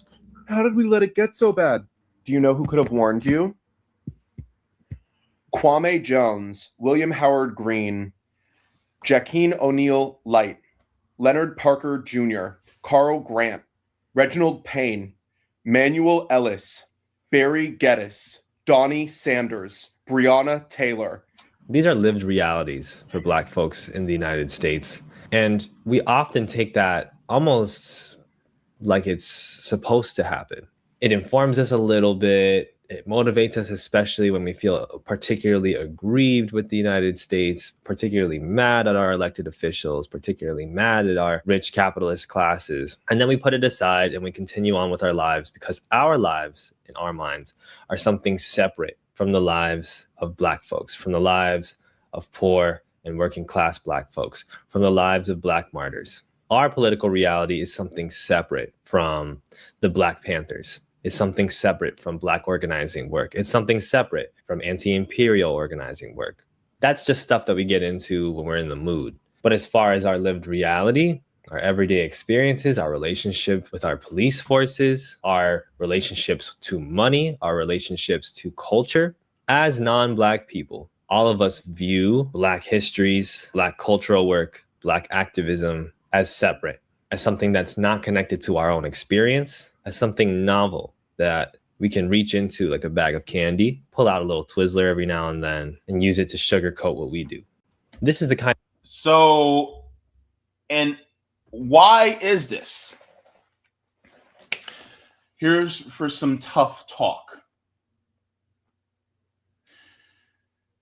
Because some of you do not see yourselves in Black Americans. You don't see us on equal footing. you don't see our lives worth the same amount as yours. If you did, then you would have more outrage. Unfortunately, you don't.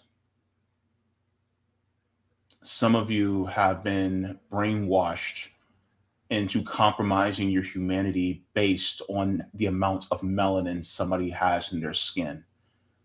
And some of you do it subconsciously.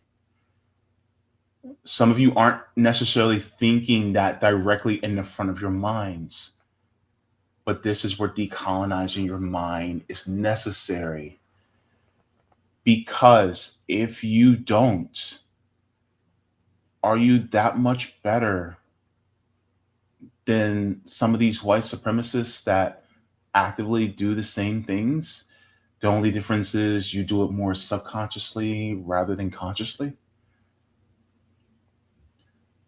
And so this is why this work that we have to do, this internal work of real liberation. Liberation actually starts in the mind and heart.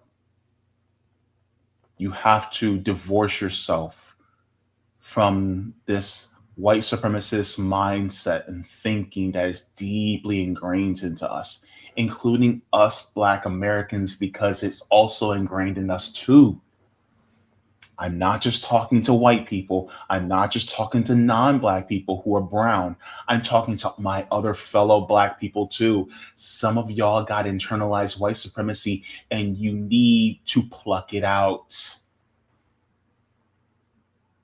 And stop looking at the straw in your freedman brother and sister's eye and look at the rafter in your own. Yes, we're going to church today. We're not going to be looking at other people and not examining ourselves. We Black Americans also have to clean our own house as well too. But at the same time, two things can be true at the same time, that we have been speaking about this forever. And we will continue to, but do not allow yourself to be brainwashed into leaving the Black radical tradition that was set before you by our ancestors. And also to people who are non-Black. It is time for you to start listening to our ancestors and us that are living in this experience now. Because the people who have been going through it, you have two groups that have been going through this entire time. They are Native Americans and Black Americans.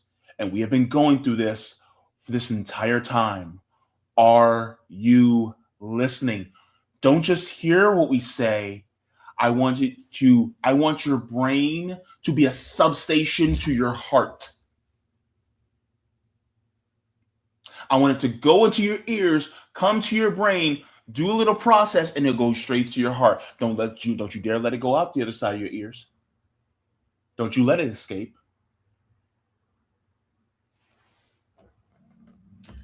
If you let it escape,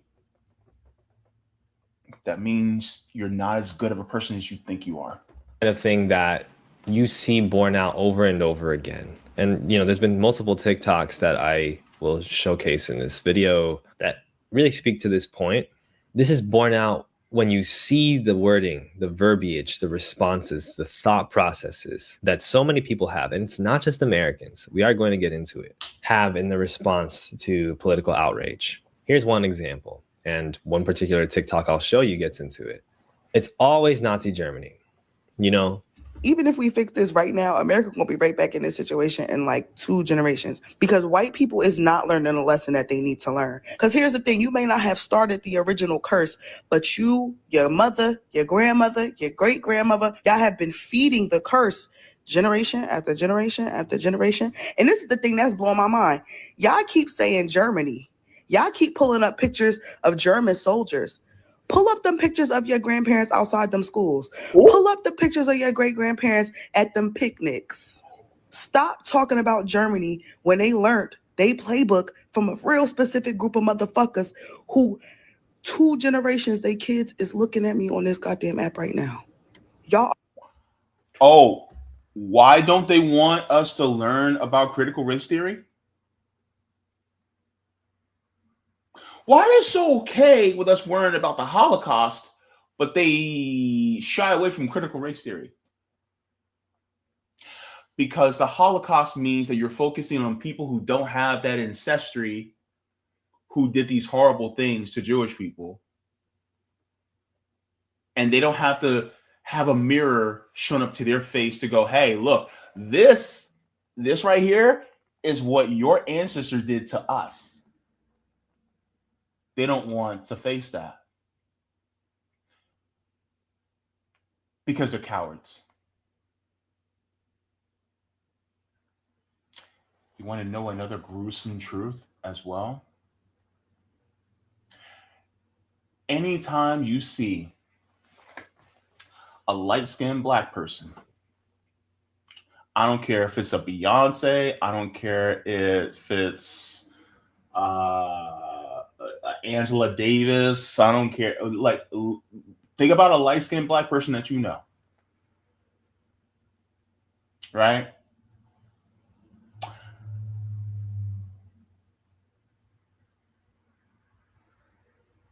We all, including myself, because I took a DNA test. Most of us have some type of European ancestry, meaning some of those slaveholders are also our ancestors too. And yet we have to contend with knowing what they did to our other ancestors. And so we have to decolonize our minds and also weed out the internalized white supremacy. So we can do it while knowing what they did to our ancestors and them being some of our ancestors. That means you can do it too.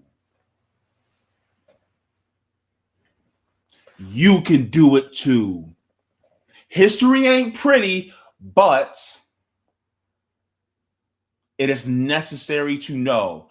Those who do not study history are doomed to repeat it.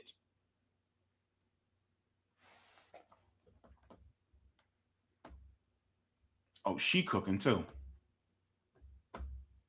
2 generations, they kids is looking at me on this goddamn app right now. Y'all are related to, in the same house as, and breaking bread with the motherfuckers that created this world that we live in today.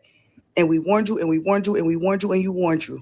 White people are always ready to compare the Trump administration to Nazi Germany, ICE as Gestapo, Trump as Hitler, etc. It's never white supremacist movements of the 50s and 60s. It's never the Ku Klux Klan. It's never what happened to the Black Panthers. It's never COINTELPRO. It's never Operation Condor. It's never the violence of neoliberalism.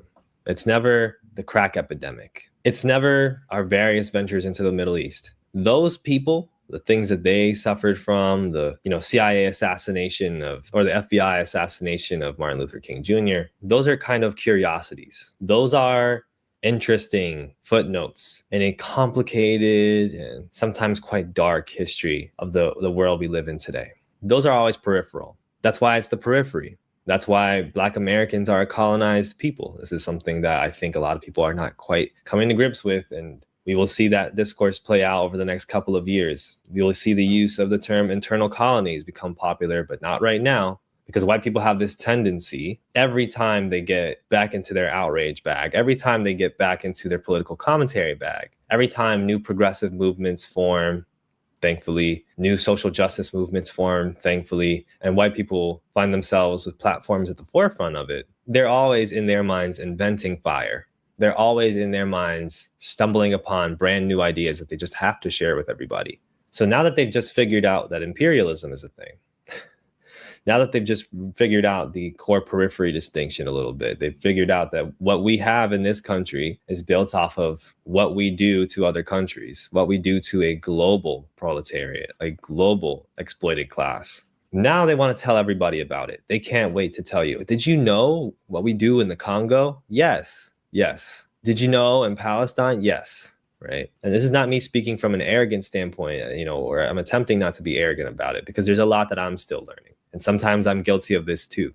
But, you know, what happens in the process is then inevitably Black folks will chime in and white people will speak over them all over again, as if these Black folks are not speaking from the histories and experiences and the knowledges that have been built off of studying this very dynamic for centuries, which you are just now getting more active in your resistance towards.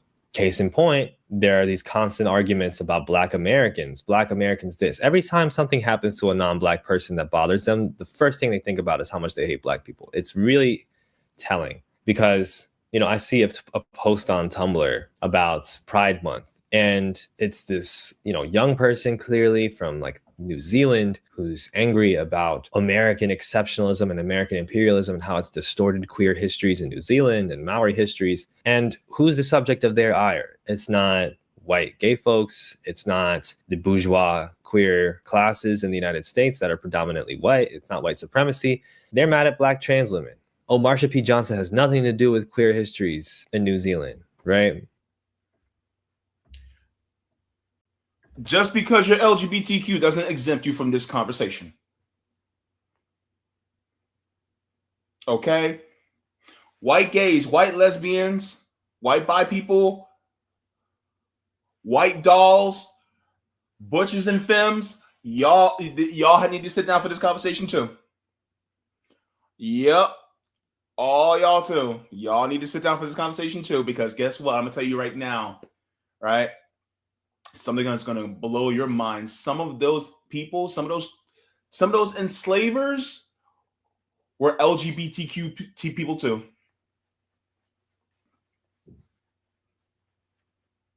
Oh, some of y'all brain just broke right now. Some of y'all like, what? No way. Yep. They weren't just sexually assaulting female slaves. Y'all, they weren't just sexually assaulting them. Yep. You don't think they weren't doing anything with the male slaves either? And also, it wasn't just the male slaveholders, it was the female slaveholders that were also doing things too. Yes. That's a whole nother conversation we can get into. Also, by the way, we didn't learn homosexuality and LGBTQ and all these things from Europeans and white people. It's always existed. So therefore, something that Black folks some Black folks may not be ready for it, but some of our ancestors are LGBTQ people too. And some of us were forced into heterosexual relationships because they wanted us to breed in order to be able to create more slaves. Oh, that's a whole nother conversation too. But the point is that, yeah, white supremacy can exist in white LGBTQ spaces as well. Mm-hmm. Uh-huh. Your sexuality does not absolve you from white supremacy.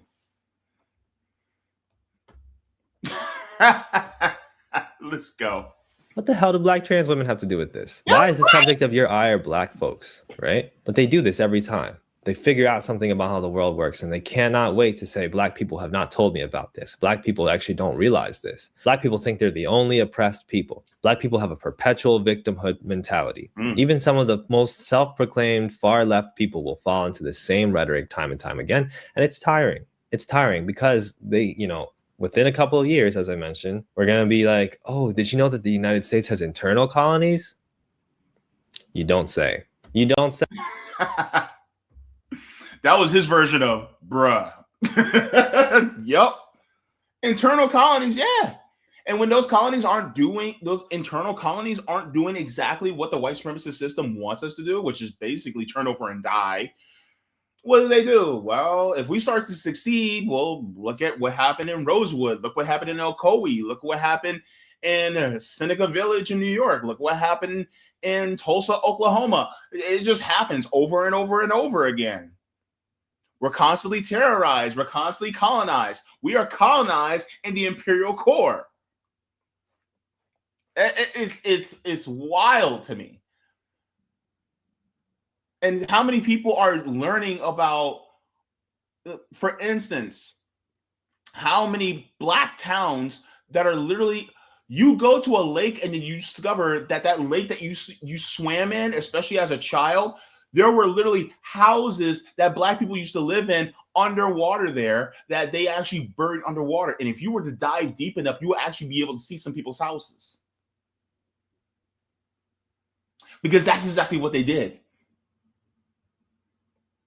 This is why I say, go watch Dr. Joy DeGruy's post-traumatic slave syndrome lecture.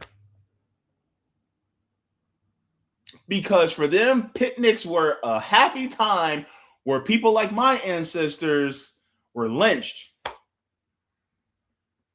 And they took body parts as souvenirs. Yes, that is American history. It's not comfortable, but it's true. Let's continue on. I told you he was cooking. He was cooking. Let's keep going. As I mentioned, we're going to be like, oh, did you know that the United States has internal colonies? You don't say. You don't say that some of the places that we would consider colonies are technically within the borders of the United States, technically part of U.S. states. It's a conversation that somehow was skirted about Hawaii. It's a conversation we're going to be having about Puerto Rico as Bad Bunny performs for the Super Bowl soon. But folks still do not acknowledge that there are Black Americans in predominantly Black as well as brown neighborhoods, inner cities throughout the United States that still don't have clean drinking water, that don't have clean air to breathe, that have completely broken down housing situations, that live materially in conditions that are quite similar to many within the Global South. And that likewise, there are many people living quite nicely in the Global South, which is not to say that the extraction dynamic and the imperialism dynamics don't extend outside of the United States and don't often take place, or most of the time take place outside of US borders, but borders don't got nothing to do with it. Capitalism is a process of extraction. It is a process of sorting out who are the extractable classes, who are the exploited classes. And part of how you do that is through race. It's through racialization, because racialization justifies caste, and caste justifies extraction. It justifies exploitation. You can learn this in India, right? You can learn this in the case of Indian history. Why is there a class of untouchables? Because somebody has to pick up the poop, because somebody has to be the janitor. And we have to have a system through which we can continuously justify who has the worst jobs and who gets paid the least to do the stuff that nobody else wants to do.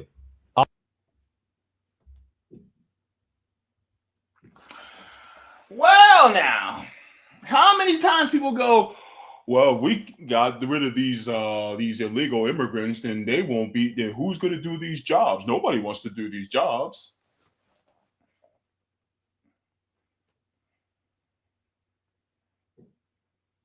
Right?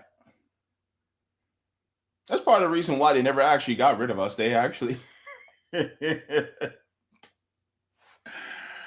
It was cheaper to make us into sharecroppers and to actually do these jobs that some people just didn't want to do. Or it was cheaper because these landowners were able to just pay us less than they did the white, field hands. Mm-hmm. That's exactly what it is. Our ancestors were cheaper than white field hands. Before there was cowboys, they were called cow hands if they were white. They were called cowboys because they were Black.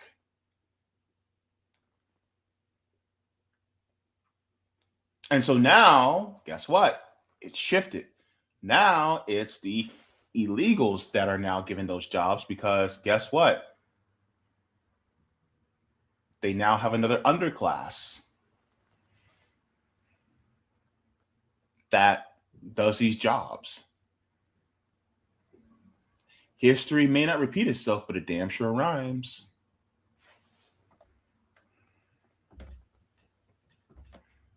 All of this is to say that Black folks have been telling us this for a long time. Black folks have been telling us about state-sanctioned violence for a long time.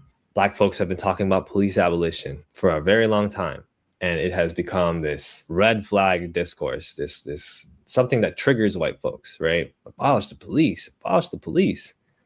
But now that you have something attached to the Trump administration and branding, empowered by the Trump administration, and something that actively and aesthetically and remorselessly targets US citizens who are sometimes white.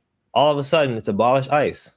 All of a sudden, abolition is a popular concept because when it affects white people, they go from going like this to going like this. Does that make sense? And absolutely, it makes perfect sense. Because we were saying abolish the police and defund the police years ago. What? It's been, 10 years? And then people go, oh my God, no, you guys don't want to do that. Also, by the way, all these people that woke up to this because Trump is doing it didn't have much to say when Obama and Biden were doing it.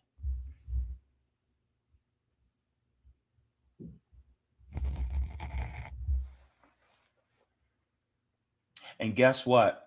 When 2028 comes, if you guys suddenly decide that you guys want to put in another Democrat, guess what's going to happen? Y'all going to go back to sleep. You're going to go back to sleep until another one that looks like me is massacred again. And then you'll want to march again.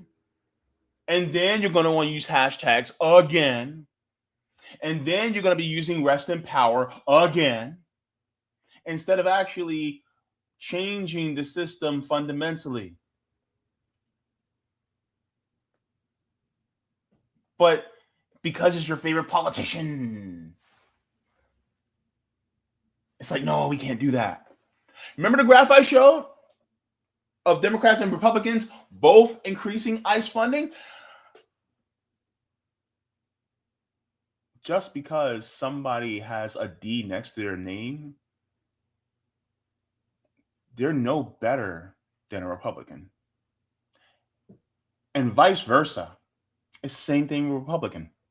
Just because they have an R next to their name does not make them suddenly better than a Democrat. Because, like I said, fascism is bipartisan. Let's continue on. Let's think the Caucasian is still happenation. Let's go. This is not something that is exclusive to just white people. This is a reality among non-Black people globally, especially white people globally. There are many of us who are diligent in trying to learn from Black Americans as well as other marginalized groups throughout the world. But there are many, many more of us, it seems, who are almost resolute in maintaining a dominant position socially over Black people.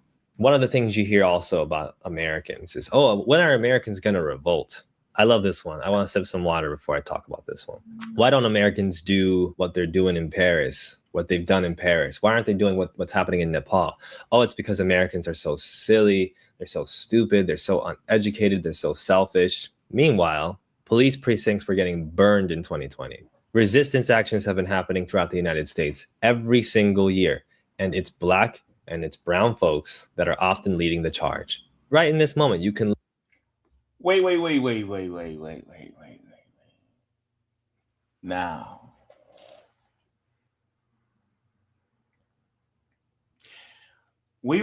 people were saying, and especially when France was in the streets and they were protesting their government, oh my God, French people, they're about that life. Meanwhile, when we were doing the same thing, they were like, oh my God, you guys shouldn't be doing that because it's looting and it's burning down businesses and buildings and blah, blah, blah. Even some people who consider themselves to be on the left were like, well, we shouldn't do it that way. And yet you're praising the French for doing it. But then when we do it here, oh my God, we gotta do that. And here's the thing. I'm not for wanton violence. I'm not advocating for that. But what I'm saying is that you guys are praising direct action of the French, but yet when Americans choose to do real direct action, you guys don't want to support it. Y'all don't want to get behind something that could be productive, or we were doing something productive before all that even happened, and then we hit the last straw, and then we said, stop, ghetto time, and then y'all just go, oh my God, God, stop being that way when it's like, well, wait, where were you when we were doing the building before all this happened? Where were you when we were feeding people in the streets, when we were clothing people in the streets, doing all these different things? Where were y'all? And then it gets to this. And so then we basically are enough is enough. And then once we start doing actions that represent that enough is enough, then it's like, wait, stop. No. You should have told us, you should have been there with us before that happened. Didn't do it. Same thing with the Black Panther Party. Like, how many Black people were joining in? They didn't have to become members of the party, but it could have been helping even more when they were actually doing their actions. How many people joined in with Dr. King? Dr. Martin Luther King Jr. died with a 75% disapproval rating. 75%. Most of America didn't like him before he died. They only started to like him after he died. How many people were there with Malcolm X? How many people were trying to ride with people like Kwame Ture? How many people were actually rooting for Assata Shakur when she fled to Cuba?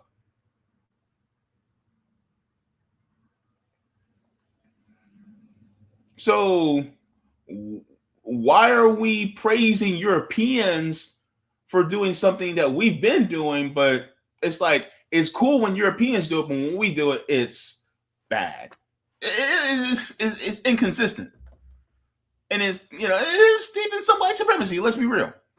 Look up Cooperation Jackson in Jackson, Mississippi, which is led by Black folks, primarily economic solidarity programs, a solidarity network, a political network aimed at improving the material conditions for Black and brown folks in Jackson, Mississippi. You can look this up right now and figure this out, right? You can learn about Chris Smalls right now, Amazon labor organizer, went to Palestine, was tortured by the IDF. You can learn about this, right? It's right there for you.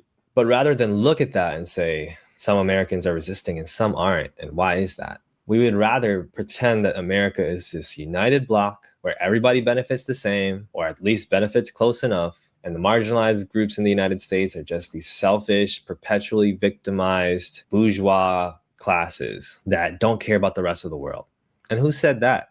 Because at the same time, y'all are the type of people to cite Martin Luther King Jr. and Malcolm X and James Baldwin as your heroes, people who were stringent in talking about solidarity with the third world, anti-Vietnam War, pro-communist, pro-Palestine. Black folks have been on those waves literally for decades. And in the 2020s, in 2023, frankly, white folks found out about Palestine, read a couple of articles, and were like, these damn Black people have been lying to me because Palestinians are the real victims. How did you get there? How did you skip so much and get there? It's infuriating and it's frustrating because it's not just a dynamic that plays out in the United States. That kind of rhetoric is just another version of American exceptionalism. Oh, baby. Because how many people missed a photo of Huey P. Newton in Palestine with Palestinians talking about Palestinian liberation in the 60s, in the 70s? Did y'all miss the picture of Malcolm X with his homeboy Fidel Castro? Did y'all miss that? Oh my God. Well, we didn't hear about this. Well, maybe if you paid attention, maybe if you open your eyes, then you'll probably know that we have actually been talking about this. We've been on this the entire time. But instead, y'all want to believe the stalwarts of white supremacy that basically paint us as violent and lazy and that we steal and all these other horrible stereotypes that they attribute to us, instead of actually joining with us and going, hey, I didn't know you guys did all this. Like, there's a lot of white people that are just finding out that rock and roll originated by black people. There's a lot of white people that are just finding out that country music basis is from Africa. The banjo was literally originally an African instrument. Like, some people are just now finding this out. You know what else was created by black people? Ice cream.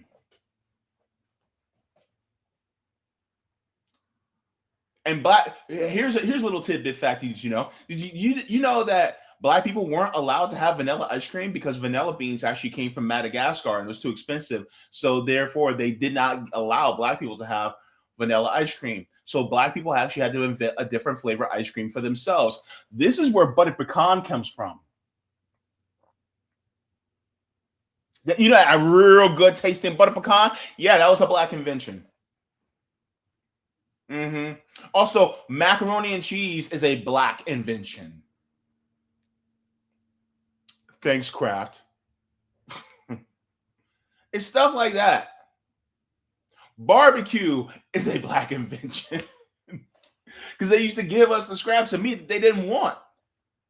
And we have to make sure that it was really, really done, because not only will be scraps of meat, but it also may be close to almost close to rotting. So in order to be able to make it edible and so that it's safe to eat, we had to cook it low and slow.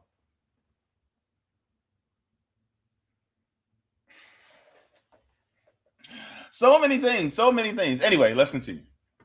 The idea that America is just so unique in its idiocy, so unique in its backwardsness, culturally, so unique in its selfishness. You know, you hear European folks lecture Americans about whether it's the protesting thing, as they ignore what Black Americans have constantly been doing, or whether it's about capitalism, as if Europe is not dominated by a capitalist class anchored by the EU, which primarily benefits from the profit of extraction from the third world, just like the US, in coordination with the US. European folks will lecture Americans about racism in American society. They're like, I can't get my head around how a country could be so racist. Like, literally everything in America is because of racism. As a European, I can't believe this. Are you serious? Really? You might want to think a little bit harder. These ideas of... Also, while we're at it, these same Europeans will be like, well, you guys just need to have a European social democracy like us, because if you guys have a European social democracy like us, then you can actually have a better course of life. Meanwhile, you're stealing from the global South in order to be able to do it. Let me let him finish. Nation states and borders have clouded your mind, because in France, y'all's whole economy is anchored on West Africa and France Afrique. Oh, you don't think we know about France Afrique?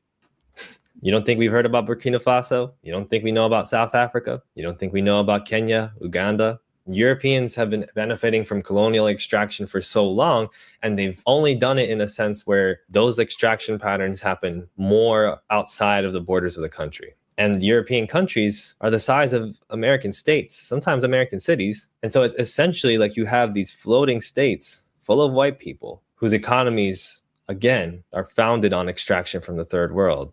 And then they have the nerve to be like, but we don't do systemic racism. We have like good labor protections. Europeans have good labor protections. Europeans work less hours in a day. Europeans take siestas. It's like, yeah, because your economy is anchored on industries that are either American or that are, you know, in the third world. Like that's how y'all figured it out. Same way the United States figured it out. The United States.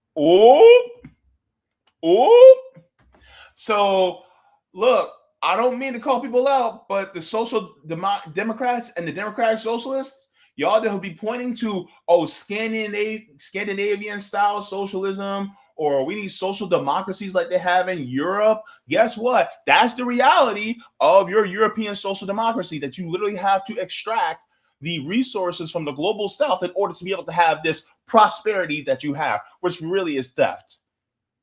Don't ask the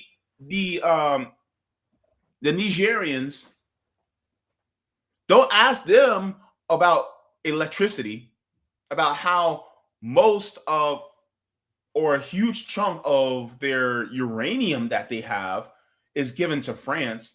Don't ask the people of Mali, who they have a lot of they have a lot of gold mines, but no gold reserves. Yet France has a lot of gold reserves, but no gold mines. Why is that? That whole social democracy thing kind of falls apart when you take away the exploitation from the global South. States is a settler colonial project, which is European in origin. White Americans are European, but anti-blackness, oh, that's not relevant. But when black people say, oh, that has nothing to do with Europe. Oh, black people are so sensitive. They're such victims. They're perpetual victims. Okay. Hannah Arendt, everybody's favorite left-leaning thinker, with all the quotes that are near and dear to Western progressivists' hearts. Hannah Arendt had a lot of smoke for Frantz Fanon. Hannah Arendt did not understand Frantz Fanon. Hannah Arendt said Frantz Fanon was justifying violence because he wrote that violence is a key part of how the colonized gains its own sovereignty. Hannah Arendt said 2 wrongs don't make a right. Hannah Arendt downplayed the realities of violence in the colonies because she didn't want to look at what a Martinican French psychologist and philosopher had to say about the realities of violence faced by colonized people every single day. And to this day, even European progressives maintain this kind of hostility towards Black decolonial thought. Aimé Césaire told y'all about yourselves a long time ago on the subject of Nazi Germany. Aimé Césaire wrote that the European was aghast at what happened through the Nazis because it was the same type of violence and dehumanization and imperialism targeted towards other Europeans. And there were constant cries of this is not who we are and this is not the kind of conduct that is acceptable in Europe. Wait, how many people have said when a mass shooting happens here in the United States, oh my God, that's not who we are? And the mass shooter typically is what race again?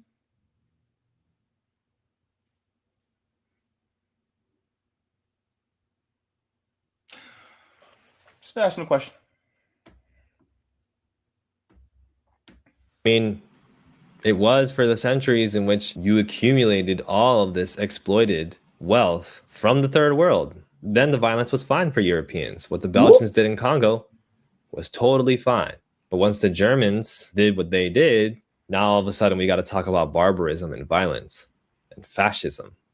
White people always find a way. Non-Black people always find a way.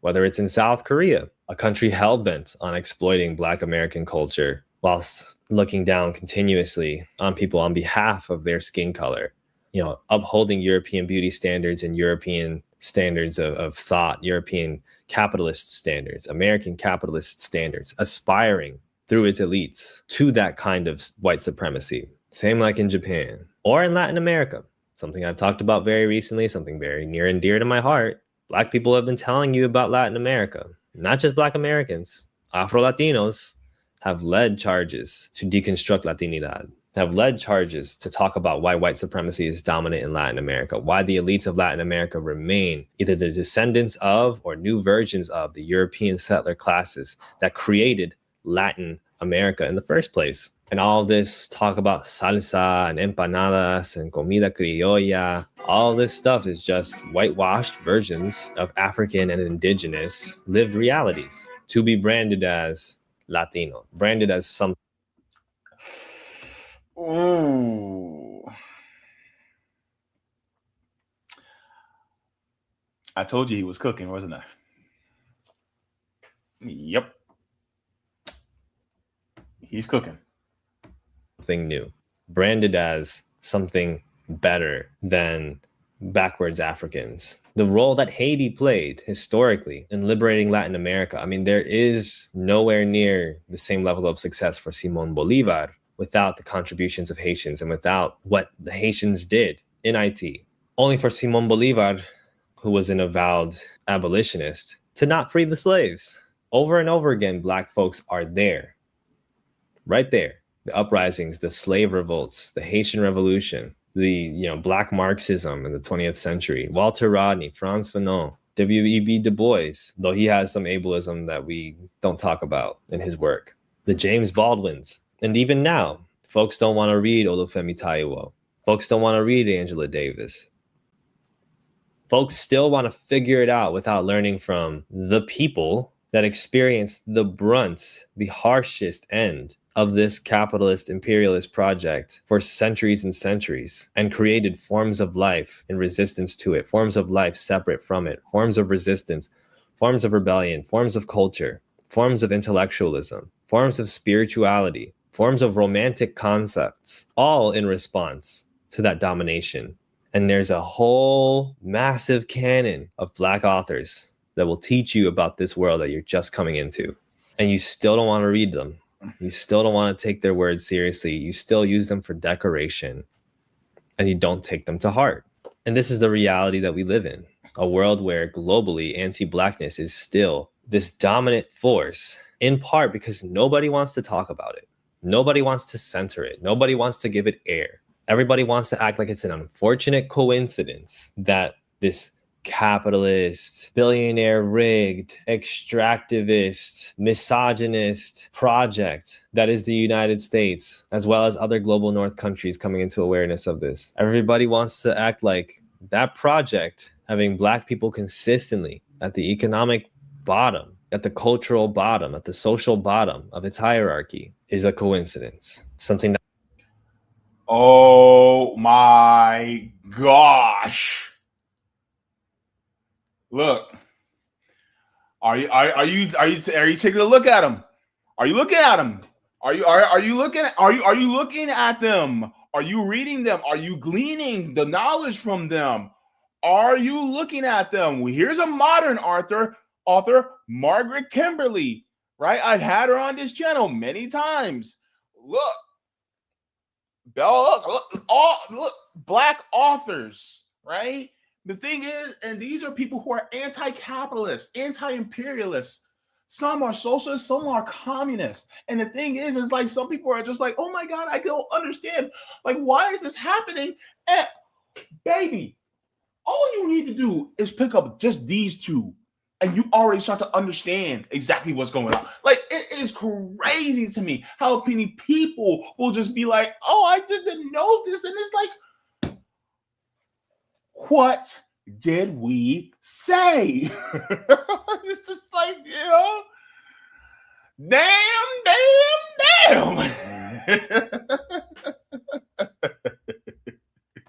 That will just clear up if we just, tax the rich a little bit more. Oh, if we just tax the rich a little bit more, and if we just protest a little bit harder, and if we just, if we just get a bunch of white guys with guns, we'll sort this thing out. As if the white guys don't have guns so that they can maintain that system. As if as soon as the Black Panthers armed themselves, the NRA became interested in gun control. As soon as a Black person comes into the picture, all the non-Black people come together and figure out how they can keep the Black person at the bottom and use them so that they can maintain some level of resources, some level of economic advantage comparatively. And the light-skinned brown people and the East Asians, they're more than happy to stay underneath white people so long as they remain above Black people. Even certain indigenous folks who have long been in solidarity with Black people and who have had long, for a long time, movements in connection with Black people and a shared struggle with Black people. Even certain indigenous folks don't listen to Black people, don't like Black people. And frankly, this is a conversation that's not really for me to have.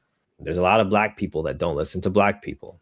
In 2026, there is not a single person who I am interested in listening to if they haven't committed themselves to learning from Black history, from Black politics, from Black culture. I don't expect everybody to be a radical Afro-socialist, Afrocentrist overnight. I don't expect everybody to know everything because I don't know everything. I don't expect everybody to be perfect because I'm not perfect. But we've got to have a standard here. We've got to have a little bit of accountability. There's no excuse at this point. No excuse. Because Black people have had social media for a long time. Because we marched out in the streets for BLM. Because we watched what happened in real time in Minnesota. The last time in Minnesota. There's no excuse in 2026 for you still to be looking exclusively at white folks explaining to you how they oppress other people and not to the people that they oppress.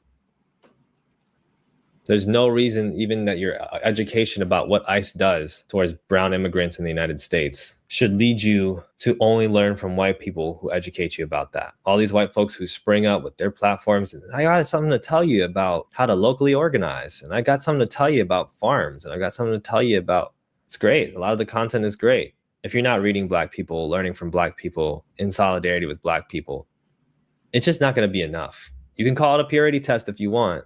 You can call it woke and you can call it performative all you want. The same lessons will persist if you refuse to learn from the people who have studied them the most. I don't feel like that's a very complicated notion, but I really appreciate that a lot of people are trying. And maybe for some of you, there's a point that I do want to point out as well so that people will get it. The person who is oppressed by another person will understand the oppressor more than the oppressor understands themselves. Case in point. If you want to know how white men really are, you ask a Black man. If you really want to know how white men really are, ask a Black man. If you want to know how men really are, you ask a woman. If you really want to know how straight people are, ask a queer person. Because we get the brunt of what some of y'all do. We get the brunt of it. We get the bad side. We get the short end of the stick. So therefore, we understand that aspect of you that you do not want to acknowledge. So this is why it's so important. If you want to know more about white supremacy, then learn from the people who are oppressed the most by it.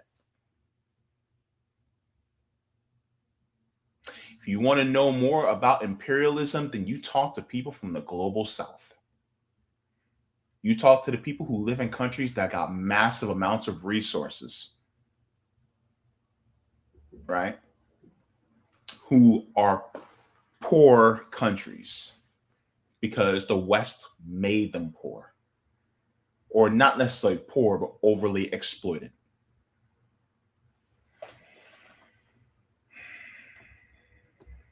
This video will be, if not a wake-up call, I don't want to be pretentious about myself, but some type of energizing moment in which you're like, yes, absolutely. This is the time that I start learning from Black liberation struggle. This is the time I read C.L.R. James, the Black Jacobins. This is the time that I start reading James Baldwin. This is the time I start reading any number of Black scholars, Black historians. This is the time that I start learning actually what the difference is between one African country and another. You know, frankly, this is a conversation that extends to Africa, especially when we talk about North Africa versus Sub-Saharan Africa. We are in the middle of an AFCON right now, an African international soccer competition, football competition, in which people learned about Patrice Lumumba for the first time because the Congo, the DRC, was participating and they had a fan who dressed up as Patrice Lumumba as part of their fan cheer section. And it was explained to people what the significance of this was. Only for an Algerian player to make fun of this Patrice Lumumba, to make fun of this fan. Yeah, even in Africa, this is a problem. Just think about how much you're missing.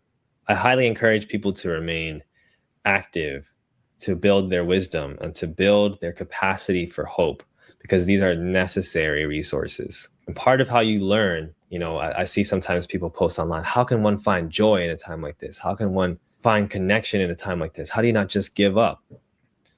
If Black people didn't give up in the 1700s, how the hell are you, a non-Black person, going to give up now? That part. What excuse do you have? Learn from what they've done. And I promise you, you will not regret it, because it has not only implications on what we can do politically as a collective, it has significant implications on how we live our own lives, on who we are, our own identities, our own abilities to connect with other people. I hope all this made sense. And it made a hell of a lot of sense.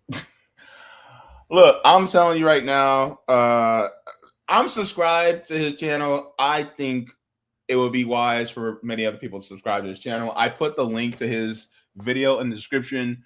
And that's his secondary channel.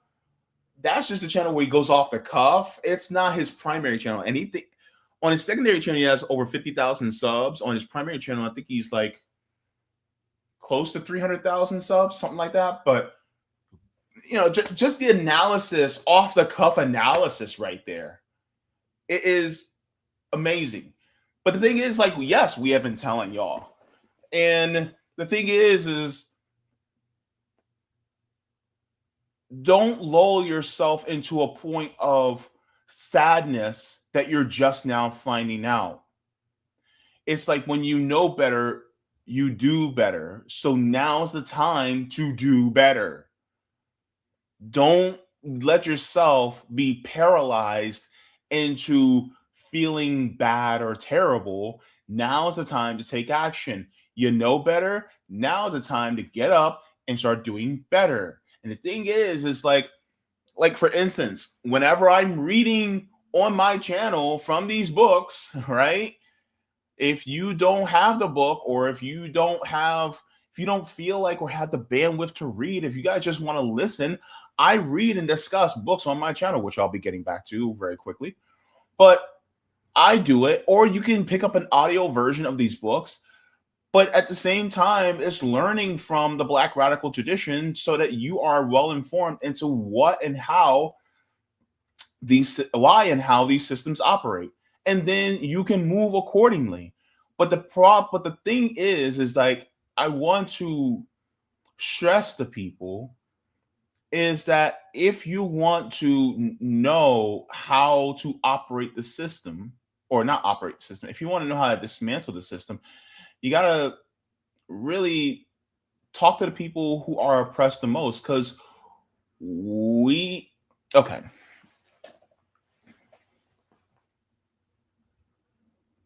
The best example I can give is in The Color Purple, where Celie is shaving Mister on the front porch with a straight edge.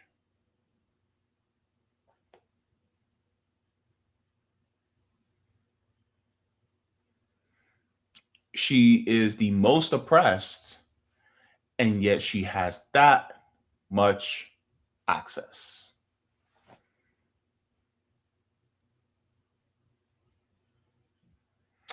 The point is, it is time for us to really start having solidarity. And that solidarity also means listening to some of the most oppressed. This is why I'm literally trying to also not just partner with Black Americans in my area, but I'm also trying to get with Native Americans within my area as well, so I can learn more from them, because they are also deeply oppressed too. And then also people who are immigrants too. They know what it's like from that aspect. Look at people from different aspects and widen your net, your scope of people from different backgrounds. If you don't know somebody that's trans, find people who are trans so you can learn more from them, right? If you don't know somebody that is neurodivergent, try to find people who are neurodivergent so you can actually have these conversations with them. If you're somebody who only has one Black friend, try to get 2 or 3. Like, that's just the thing, right? If you're a dude and you're constantly surrounded by other dudes, maybe try to find and make a platonic female friend so that you can know more about, you know, the mind of how women think, so that you're not stuck in this mind of, oh, this is how women think, and you're listening to dudes tell you. You know what I mean? You know, proximity, the closer to proximity, the more understanding you can have of another person. So try to put yourself in more proximity to people who you don't understand, who are marginalized in some way, shape, or form. Because once you start to do that, then that understanding awakens you. The synapses start connecting, and therefore you become somebody who's more well-rounded, and then you'll fight for liberation for all people, but you'll fight it from your area of the room, so to speak. You know what I mean? So, man, thank you so very much to Elliott Sang for that one. It was deep, but I'm glad that somebody that's non-black said those things, because we've been saying it for forever, and it feels like it falls on deaf ears. And so we need more people to say, hey, are you listening to black folks? And it's like, yeah, you know, and this isn't mean it's just race alone or class alone. It is the intersection of both, because we live in a country that is not homogenous at all. And so we have to blend those two together in order to learn about our plight and then work towards real liberation that way. So let's start learning from each other, y'all. All right, let's go into, thank you very much. Give a like to the stream. Let's go into the chats. I'm gonna go in real fast because I am way behind. Okay. Let me check on, see if I have any. Okay. All right, so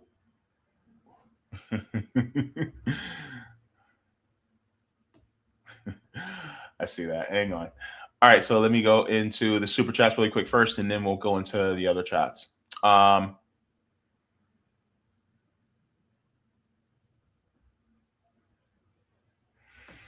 Actually, let me check to see if we have any chats on, any gifted subs on Kick. Okay, we're good on Kick. Okay, good. All right, so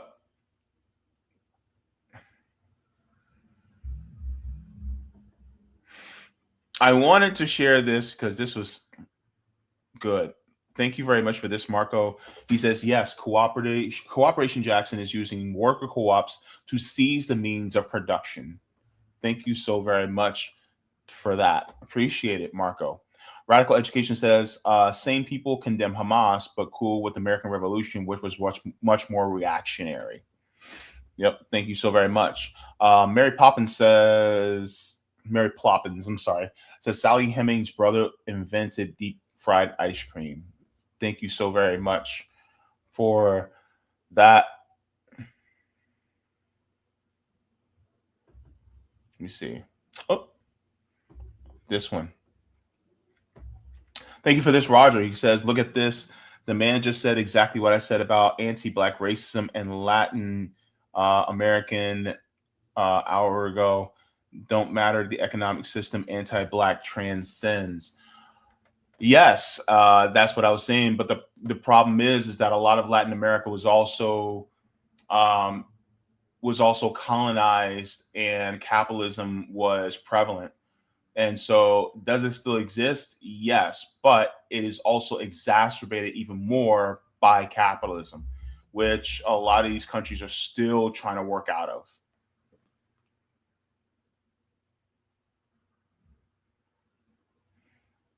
Yes, Marco says, like Nick says, this is revolutionary optimism.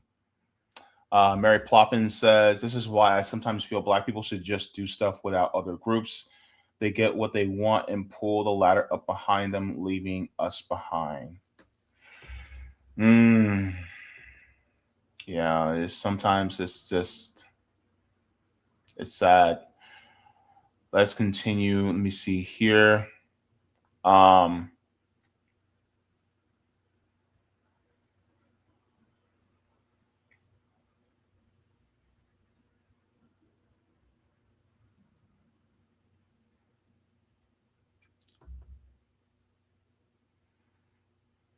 Let me see.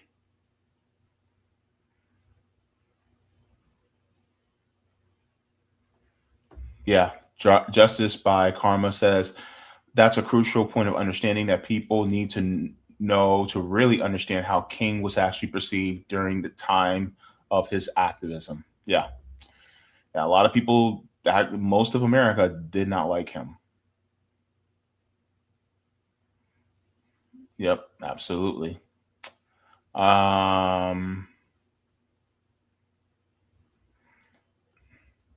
Jimmy Apples said too close to the camera. Yeah, I can do that. I do that from time to time. All right, guys. So I'll do this one more. Edward says James Baldwin once said that black men have never had a midlife crisis because they already knew that they were no part of the American dream, unlike white people. Yeah, I never heard of a black man with a midlife crisis. Technically, I am at midlife. And there ain't no crisis over here, honey. There's hunger, though. Hunger for a cheeseburger with fries, actually, to be honest with you. Though I'm counting calories, so I can't really have it right now. But I really do want a cheeseburger and fries. I didn't even have lunch. I might be able to do a cheeseburger and fries. It's Taco Tuesday, too, by the way. All right, let's get into the final segment. All right. Let's get this down. Let's go into this. So, I'm going to get into this particular one here. So, of course, we talked about a black man, a father that was murdered by ICE. Terrible situation. And then we talked about what Elliott Sang was talking about, how black Americans warn everybody. And so now we're going to be talking about what Gabriel Rockhill said on Bad Faith. I say let him cook. This is part of the same theme that we're going by today. So we are going to get into this.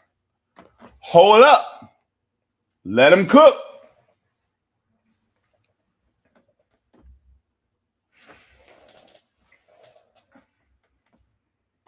Make sure I'm at the point that I need to be, because I want to make sure that this is just right.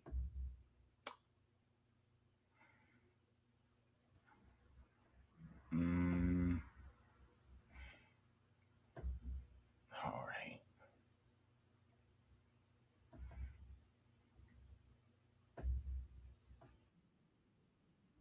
Okay. I just want to make sure I'm right. Okay. All right. Did I have that right? All righty.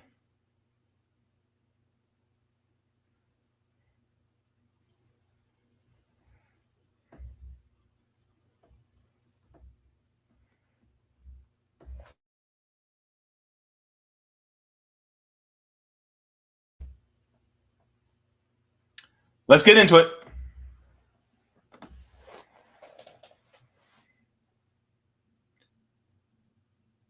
On Briahna Joy Gray's Bad Faith podcast, she had on a professor by the name of Gabriel Rockhill to talk about CIA infiltration into the left.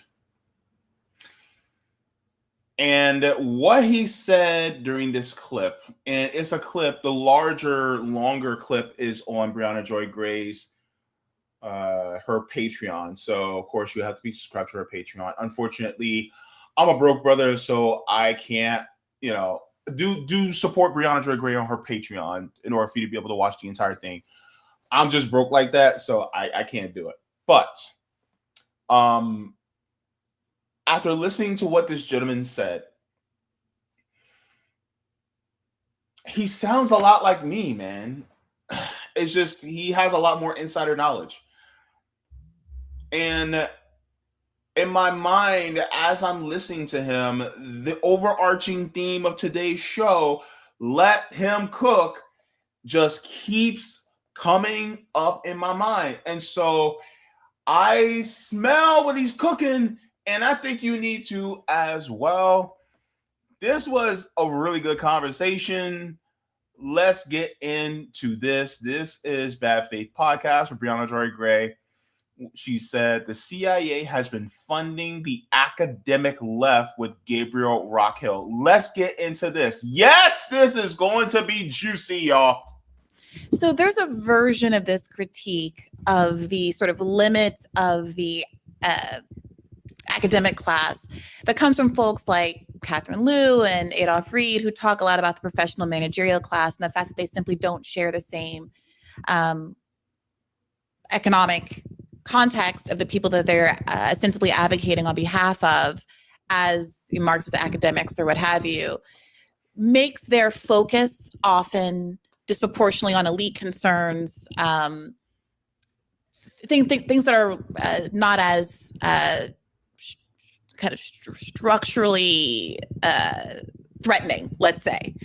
So you get this sort of discourse that maybe birthed the woke era, where the level of discourse was about you're not allowed to touch my hair, and is tardiness a form of white supremacy? And I know what the actual substantive arguments are there, so that's not to say that there's no there, but that you get this sort of superficial discourse where we're all supposed to be very upset that a salesperson didn't try to sell Oprah a $40,000 Birkin bag, while ignoring the substantive problems, economic problems that are experienced by most Black Americans outside of a retail context, or in a retail context, like not being able to rent an apartment because of racial discrimination in housing. Okay, so there's that sort of framing of this. But you are writing about something that's even deeper and more pernicious, not just sort of the natural allegiances that come from sharing a class context with elites and the wages of sort of academic privilege, even if it doesn't come with the sort of remuneration that, billionaires are not exactly hanging on yachts necessarily. Although if you're certain Harvard professors hanging out with certain pedophiles, or MIT, that's neither here nor there, or MIT. But you're talking about an active cultivation in some respects of people having certain kinds of ideas and infiltrating arts, culture, etc., in order to prevent more radical forms of art and expression and academic pursuits from being explored. Yes, absolutely. I think that both of those are important factors. So there are social and economic forces that are pushing kind of from the base up, but there are also forces that are part of the overall cultural system within which ideas are produced and circulate. One of the ways in which I theoretically articulate this in the book is in terms of the military-industrial academic complex. Military, of course, signaling the US state, industrial, the capitalist ruling class, Wall Street, if you will, and then academic, the kind of broader intellectual world. Because if you study it in detail, as I have in this book, you recognize that there is no ivory tower. A place like Harvard, a place like MIT, especially the Ivy League institutions and the University of California networks, all of the elite institutions of higher education are embedded so deeply in the US power matrix, it boggles the imagination when you start to look into it. The president of the Rochester Institute of Technology was working directly with the Central Intelligence Agency and coordinating with them for faculty hires. And Herbert Marcuse, who was one of the leading luminaries of the Frankfurt School, was hired at Columbia and at Harvard while he was still he was under State Department contract at that point in time, one of the leading intellectual figures who was a specialist in communism. And the two institutes that he was hired at were actually direct US national security state cutouts. What I mean by that is that the group of people that he was working with in Washington, D.C., or proximate to D.C., were simply relocated, at times like making up 80 or so percent of the teaching faculty at Harvard and at Columbia. And the Russian institutes that were established there and provided the foundational work for US Sovietology were themselves set up by the US national security state, working directly with the presidents of these universities. Another example would be the Princeton Consultancy Group, where 4 times a year, academics would meet with the top brass of the Central Intelligence Agency, including people like Alan Dulles, the longest serving head of Central Intelligence, to work on the research necessary for national intelligence estimates. National intelligence estimates are the highest form of intelligence that inform everything that the US intelligence network does. And so once you mine down into this history, one of the things that comes to the fore is that intellectual work is not independent of power and the forces of imperialism. It is very deeply entwined with it. And so one of the tasks in this work, and work that is comparable to my own, is to bring to the fore the kind of power matrix driving ideas, so that we no longer assume that, well, ideas just operate in a free marketplace and those that are the most prominent happen to be the ones that most people like. That's not how ideas circulate in a capitalist world. Instead, there is a very controlled market, and there are institutional forces that sculpt already the producers of those ideas, and then have an inordinate amount of power over what ideas are produced, which ones are circulated, which ones are promoted. And they've set up what Frank Wisner of the CIA referred to as the mighty Wurlitzer. It's a kind of jukebox where from CIA headquarters in Langley, Virginia, he could press a button and have any story that he wanted play around the world in all of the press assets of the agency. And that is... Oh, snap. Oh, my goodness. So some of these ideas that come up are not grassroots. Some of the ideas that come up, because there's times where I'll hear something on the left and I'm just like, wait, what? And I'm like, that doesn't sound very uniting with the working class.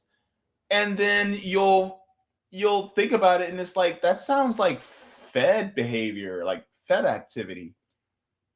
And then come to find out, it's really organic. It's not organic. It's not grassroots, but it's created by some think tank group of, CIA spooks in Langley, or some Mossad agents in Tel Aviv. And so it's not actually organic, but they're pushing it out there in the ether to try to circumvent what real grassroots working class movement requires. And so it's an effort to derail, right? The real thought that goes into uniting the working class. And it's being done through a lot of academics.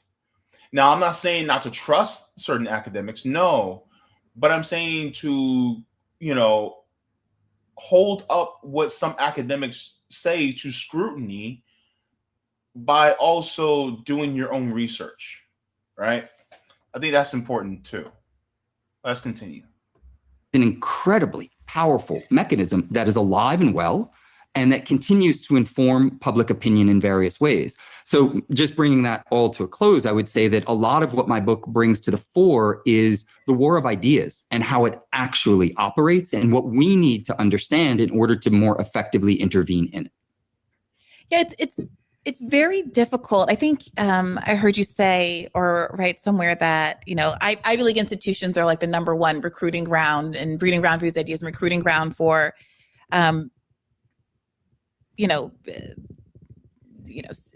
CIA favorable assets. I don't know how you want to frame it. And that seems obviously true from my experience. It seems obviously true from if you look around and look at the Wikipedia pages and backgrounds and education of the folks who are covering the news and who are the heads of these universities and who are the heads of law firms and who are the heads of Raytheon, and who are Revolving Door, the Secretaries of Defense, and all of these things around and round and round. They're all friends. And yet the sort of public discourse, as promulgated by conservatives, obviously, is that colleges are bastions of liberalism and progressivism.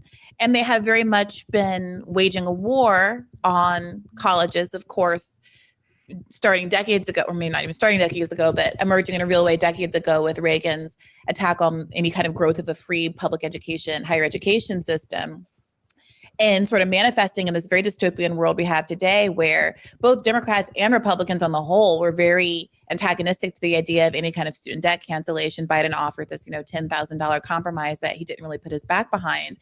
And now you can get student debt cancellation in America if you join ICE, but otherwise it's a political idea that is a non-starter, not to mention the idea of a free public education. So I do wonder what you make of the messaging that says colleges are liberal bastions that need to be attacked by the right, and the reality that they have in fact been the breeding grounds for so much right-wing influence. And also, it's worth noting, it's a way to support and fund conservative efforts. As someone who's on the left who doesn't experience any kind of institutional support whatsoever, because obviously liberal institutions also are very antagonistic to the left, I think it's worth noting that when Republicans try and fail to, let's say, run for office, or a Republican gets canceled, a journalist, let's say a right-leaning journalist gets canceled for a take, they're offered these fellowship positions, they're offered book deals from academic presses, they're offered positions advising at the Cato Institute or what have you. And there is a real effect in their being able to stay in this space and promulgate conservative political goals, work toward conservative political goals in the way that doesn't exist on the left, where, you're India Walton, you run for mayor, you fail, and you're back to kind of scraping and struggling to survive. So before he answers this, because that was a really great question, but let's be real. The left is broke. And by broke, I mean, we ain't got money. And so you want to know why it's so easy for Turning Point USA to get so much money and be able to go to all these different college campuses? It's because they have the money, they have the funding, they have the billionaires behind them. We don't have that. So therefore, everything we do is grassroots. There's no real true grassroots right-wing movement, because the right wing ultimately also has big money and billionaires behind them, because they also have the same values. So of course they're going to put their money behind them. But there's no big money actual left. I didn't say liberal, I said left. Because of course, if you want to go liberal, then you have like the people like the George Soroses, and you have the big liberal billionaires, right? You have them, but that's not the left, right? And so that's why you don't see us as heavily at these college campuses. You don't see us touring to debate college kids. First of all, a lot of these young people in college, their brains are still developing. So it's like, why are we as grown-ass adults going to debate college kids when it's like, okay, let's go with somebody who's on par with us, right? But that's the point. That's the point.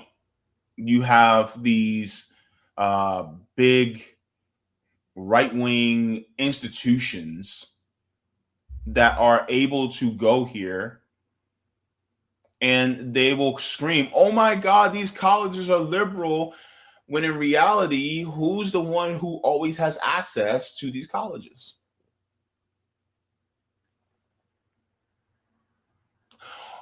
Who was debating a lot of these college kids and it went viral all the time? It wasn't, it was, even though I have my issues with Hassan Piker, but it's not Hassan Piker going to these college campuses. It's Charlie Kirk.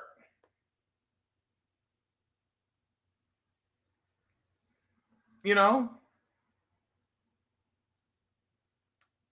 and so I think that's why I think it's a facade that a lot of conservatives who are on the upper echelon, I think it's a facade that they push so that people who are conservative will keep, trying to push this narrative in college. But he explains it better than I could. So let's continue on.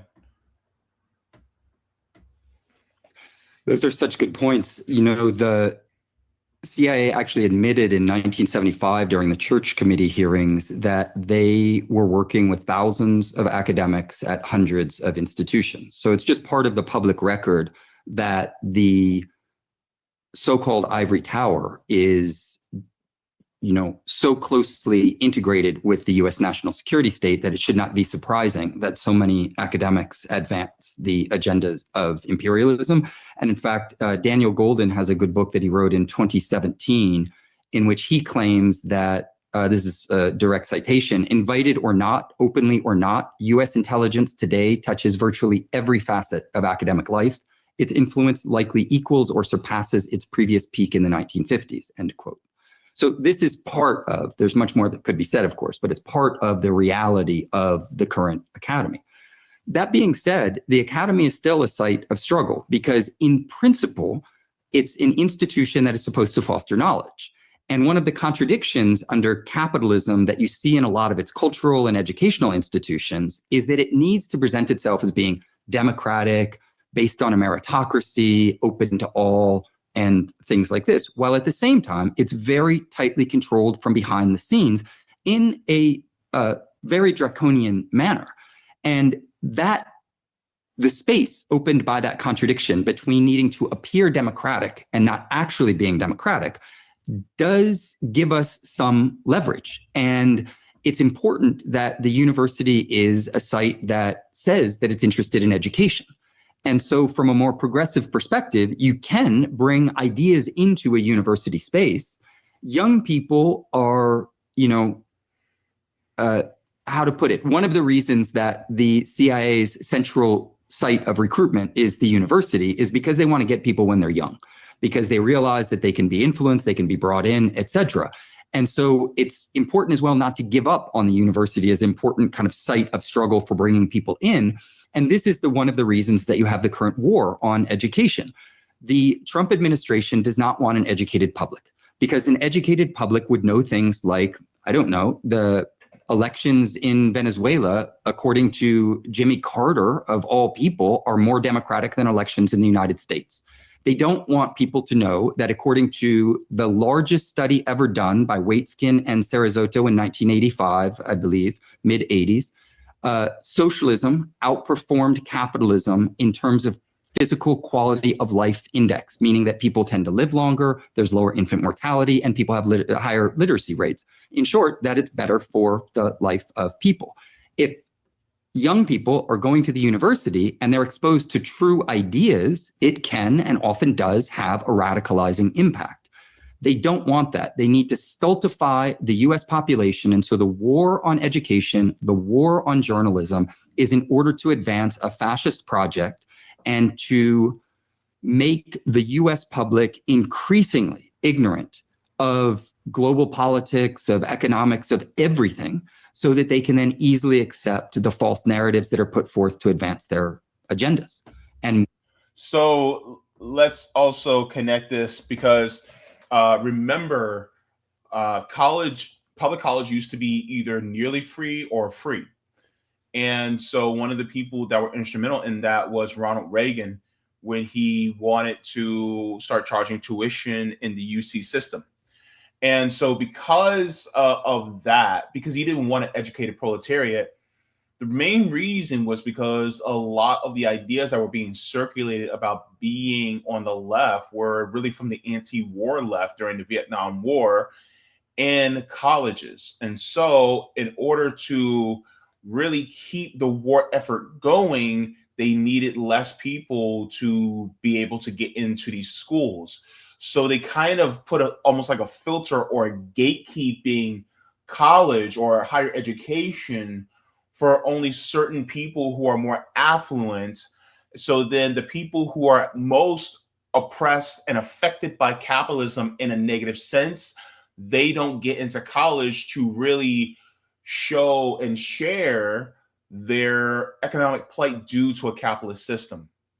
This is similar to how you have a lot of people who are against mixed income schools, where you have schools of kids that are affluent going into same schools of kids that are very low income. And so then there's communication, there's cross-pollination of ideas. And so therefore the kids who are affluent suddenly learn, oh my gosh, they are poor, but it's not really their fault. It's a system that is doing this. And so therefore, if we change the system, then we can actually make more equity and equality. And so he gets more deeper into the people who also were part of that more affluent working class, and they saw the plight of people who were lower, on the ladder of, working class. And so, but they have solidarity with them, and they don't want that solidarity to take place, essentially. And so this is another reason why the CIA uses their colleges as a recruiting ground. So you have two different recruiting grounds. So ultimately, high school is a recruiting ground. Largely, a high school is used as a recruiting ground for the military. And then you also have college, which is also used as a recruiting ground for the military, but also CIA as well. So yeah, let's continue on. What we need to do is develop more progressive forms of political education across the board in order to counter those powerful forces that are, posited against us. I mean, how much have you thought about what that looks like and how to do it? Because I got to tell you, when I say it resonates with my personal experience, I'm thinking of two things. One, I'm thinking about the soft power of a Chipotle burrito. What I mean by that is, when I was in law school, you would go to events because there was free food. Yeah. And everyone had free pizza lunches. Like every club, every group would try to entice you with free pizza. But the choice events that you really wanted to go to is when they had free Chipotle, which was relatively kind of novel at the time, or Qdoba or whatever was on offer back in, the early aughts. And the Federalist Society, the conservative recruitment vehicle for Supreme Court justices and ultimately Supreme Court justices, always had the best food. And that was kind of an open joke. It's like, that's how they're going to get us all in the door. Oh, we're just going to go and grab a burrito and leave. And, many people did that. But there's also the chance that you are a less kind of principled and ideologically formed person who goes and sits and stays. And the next thing you know, you're clerking for Alito. So I saw how that was playing out. And on the other hand, I mentioned before we started recording that I had this one Marxist professor in law school who was my section leader and taught me corporate law and also torts, who radicalized me through corporate law by opening the class saying, most corporate law classes start by explaining to you that willingness to pay equals ability to pay, and this is how economics classes get off and going. But I'm going to put to you some examples. Let's say you're dying and you need healthcare. Certainly your willingness to pay to stay alive is infinite and your ability to pay is not. So let's talk about how the fundamental basis of, economics is a lie. And he made it clear to us that this was a relatively rare introduction to the topic and went on to debunk a lot of mythologies around cases in the public sphere, like the McDonald's, obesity case, not the obesity case, the case where the woman spilled in a cup of coffee on her lap and got third-degree burns, and the public made a mockery of it. Oh, this woman is trying to fleece McDonald's. She should have just not been so clumsy. But actually explaining the background of the case and how, no, McDonald's is saving a penny per cup by superheating their coffee. And you should not be handed coffee under any circumstances that would burn an elderly woman's groin area down to the bone. Like that is not a temperature that coffee should be. That's not a matter of being responsible or irresponsible. That's a hazard that they're creating to earn a narrow profit. So he introduced us to this world, but we were also very conscious of the fact that this was anomalous and that most people at these so-called liberal institutions are very much being indoctrinated that this is the way the economy works. These are the rules. Assume a stapler. People are rational actors, not to mention all of the stuff about communism being bad, socialism being bad, this country's being poor, et cetera, that you alluded to earlier. So knowing that that's what we're up against, knowing how the funding structures work that we've alluded to, and knowing how a lot of this got set into place very intentionally, and I keep cutting you off before you have an opportunity to really tell the narrative history of what happened with the Frankfurt School. But I am curious, what kind of thought you've given to getting out of this? Well, it's one of the central questions of cultural class struggle. They have all the money. They have all the power. They control all the institutions. What are you going to do about it? And if you let's highlight that for a second, because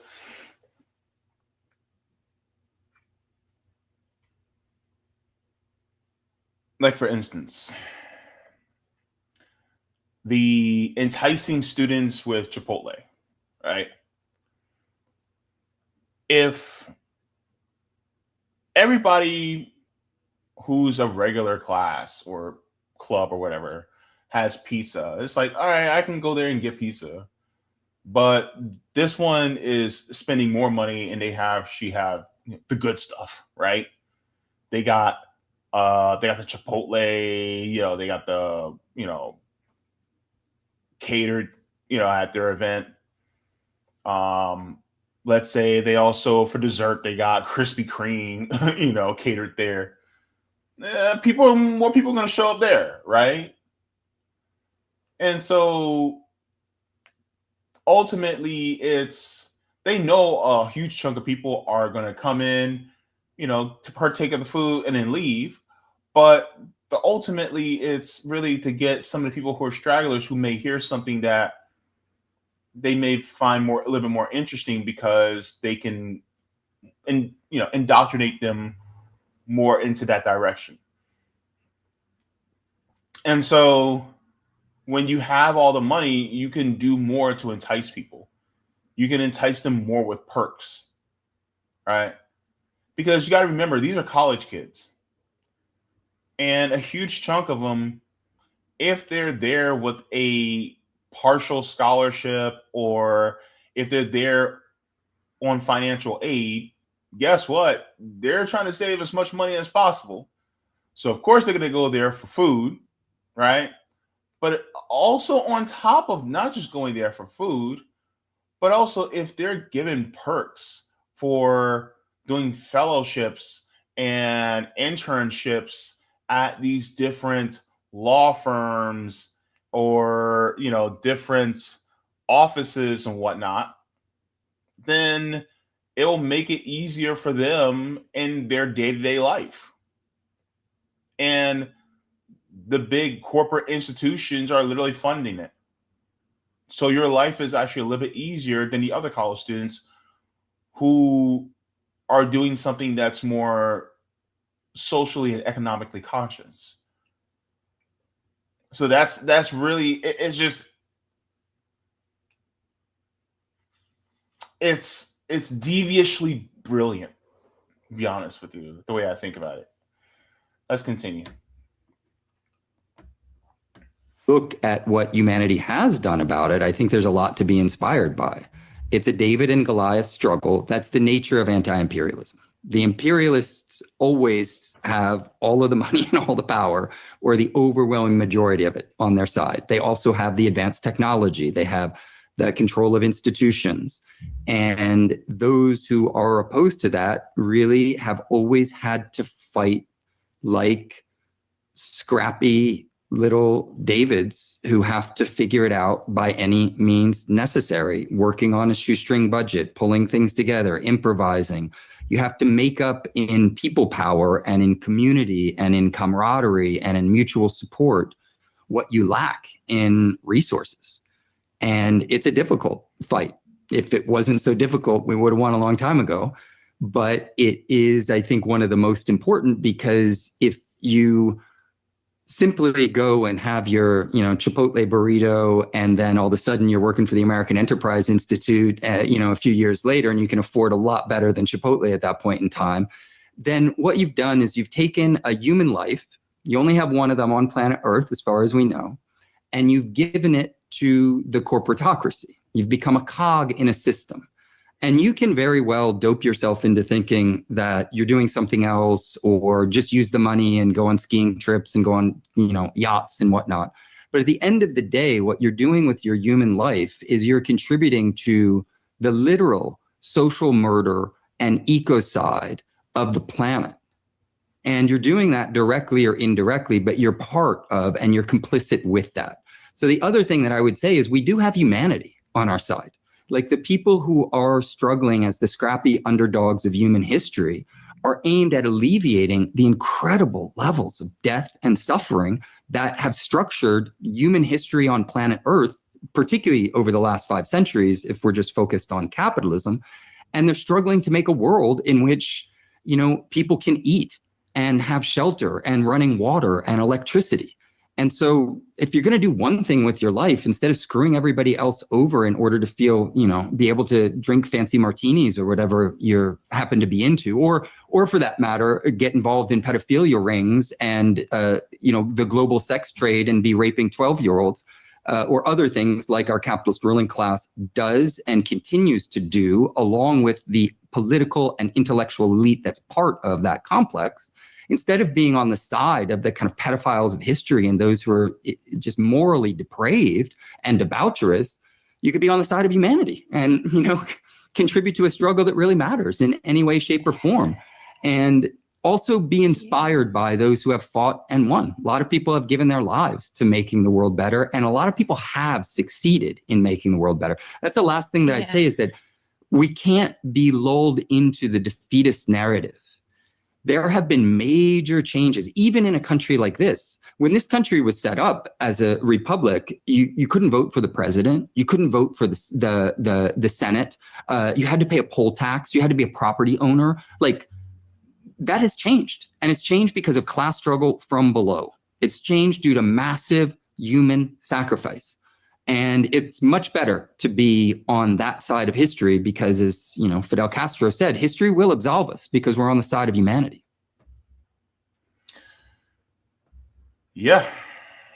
I mean, this guy was cooking like crazy. And this just goes to show how many of us really,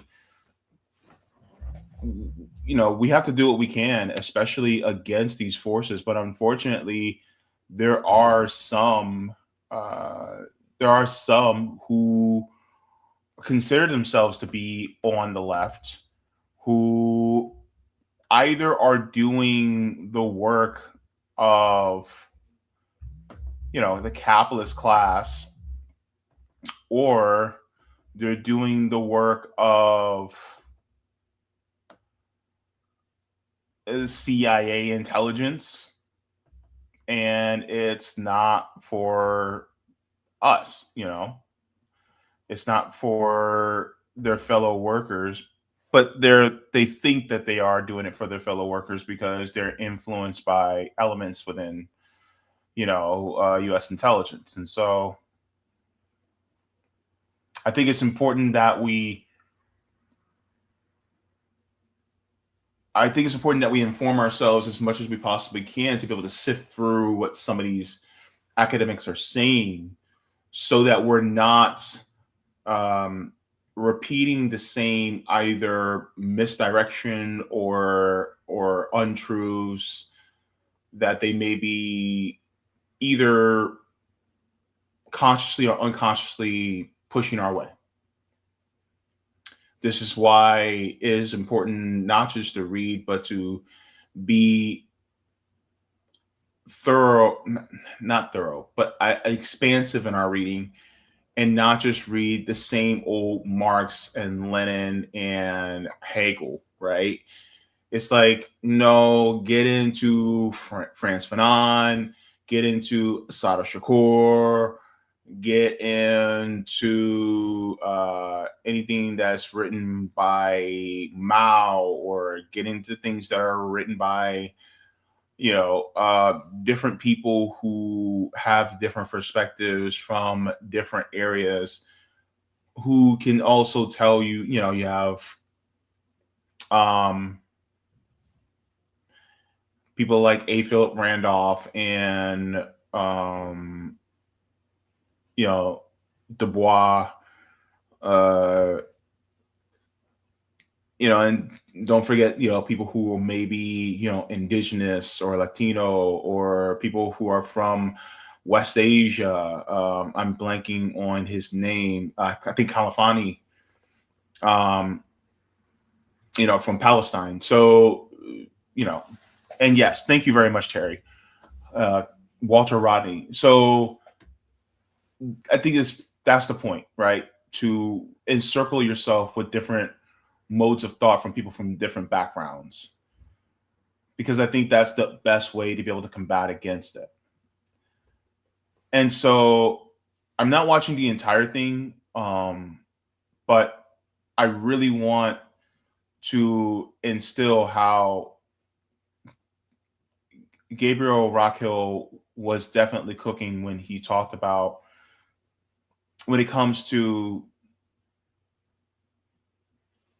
what needs to be done in order to push for a real system that is conducive for all of humanity instead of a small subset of humanity. I think it's best that we start to do things together that also expand our consciousness.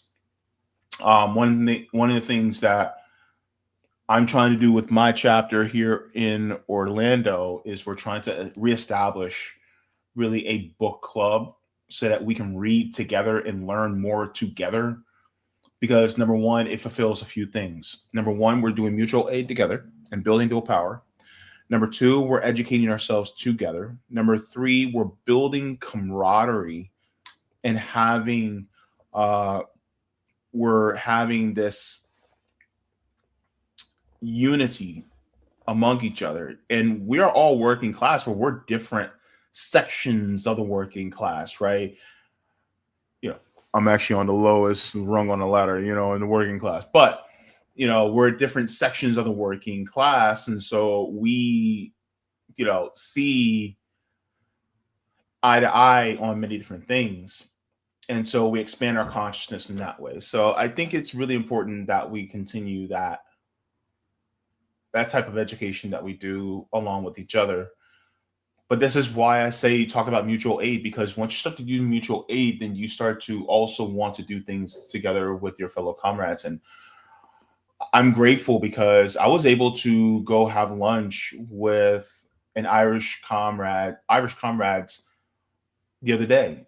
And we sat and we talked and we got to know each other a little bit better. And now there's more comrades within the circle, right? And so I think that's important, because part of being on the left, being anti-capitalist, is also being pro-human being with others and expanding our knowledge and our compassion and hearts towards each other.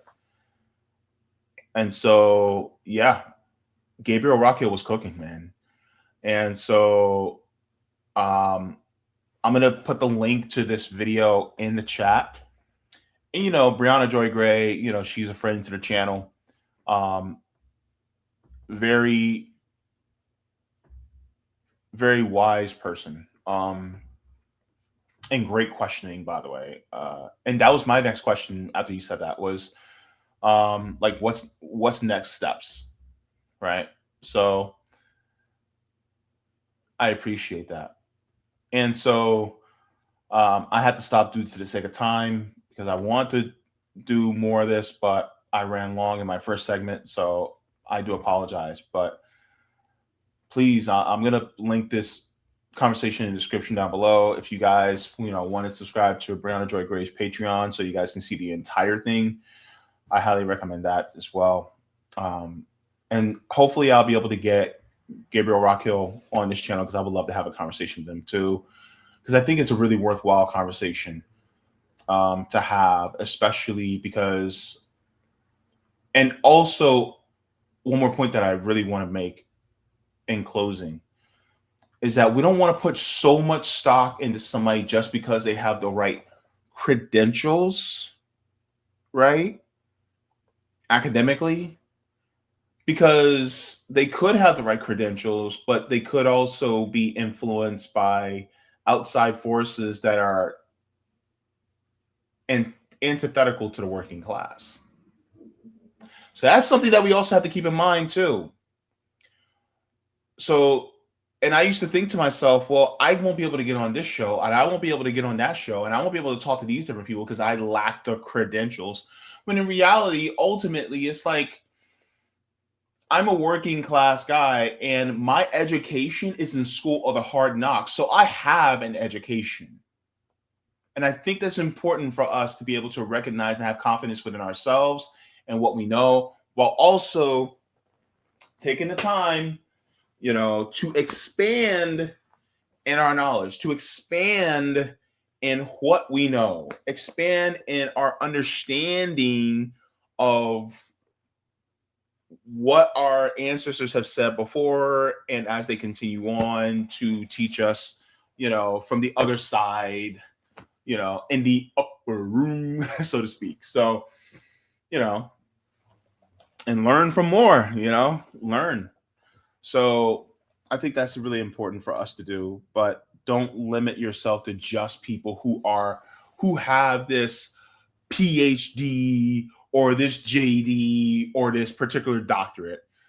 It's push for something that is push for understanding from people who don't necessarily fit the particular aesthetic that you have in your mind, because there are people who may not fit that aesthetic, but boy, they're absolutely brilliant and they can teach you some things. And that's what coming together with the working class and the poor, it can also afford you that privilege and that gem as well. So let's keep learning from each other, y'all. All right, guys, let's go into the rest of the chat, and then I'm on my way out because I am way over time. So going into, we're good on Kick. Good. All right, let's check to see if we have any Rumble rants. Are we good on the Rumble side? Yeah, we are good on the Rumble side. Okay, so we are going to go into the rest of the YouTube chat, and we are out. We're out of here. All right, let me share that in the chat just one more time so that everybody will have that.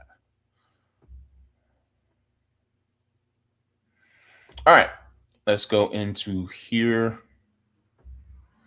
Make sure I start at, okay. Thank you very much for this, Roger. He says, DM sent 3 links. First, anti-Black in Venezuela for you to check later. Second, please put in chat RIP to the original Rosa Parks. Third, DEI college backfire. Quick read for audience. I don't have time right now. I'm sorry. I was supposed to end the stream an hour ago. I gotta get going. I'm sorry. Yeah, I'm way over time. Let me see. Marlo says we shouldn't live in a society where it's like if you hit the lottery to get out of high school into college or work that would be actually profitable in order to read or thrive or even have a home. Mary Ploppin says, now if we can only get voting to work, thank you very much for that. And I'll just do one more. Ever says, when I was in college, the economics that I was taught was not socialism or communism, it was capitalism. I'm sure the government corporations did not want students to know other economics. Yeah, absolutely. Professor Richard Wolff actually talks about that a lot. So, yes. Anyway, guys, I got to get going. Thank you so very much. And plus, I got a ton of editing to do now because I went long. But look, I will be seeing you guys. Let me see. So as far as any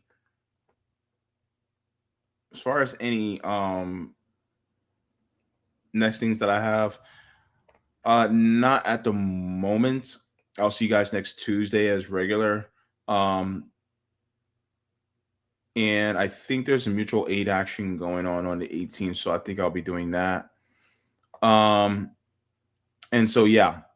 Also, the 19th, that Monday, is Martin Luther King Jr. Day, so be prepared for that. And then we're going to be preparing basically for February, which is Black History Month, because that's the only time when some people think that we should learn about Black history. So what do you do for that? But guys, thank you so very much for tuning in.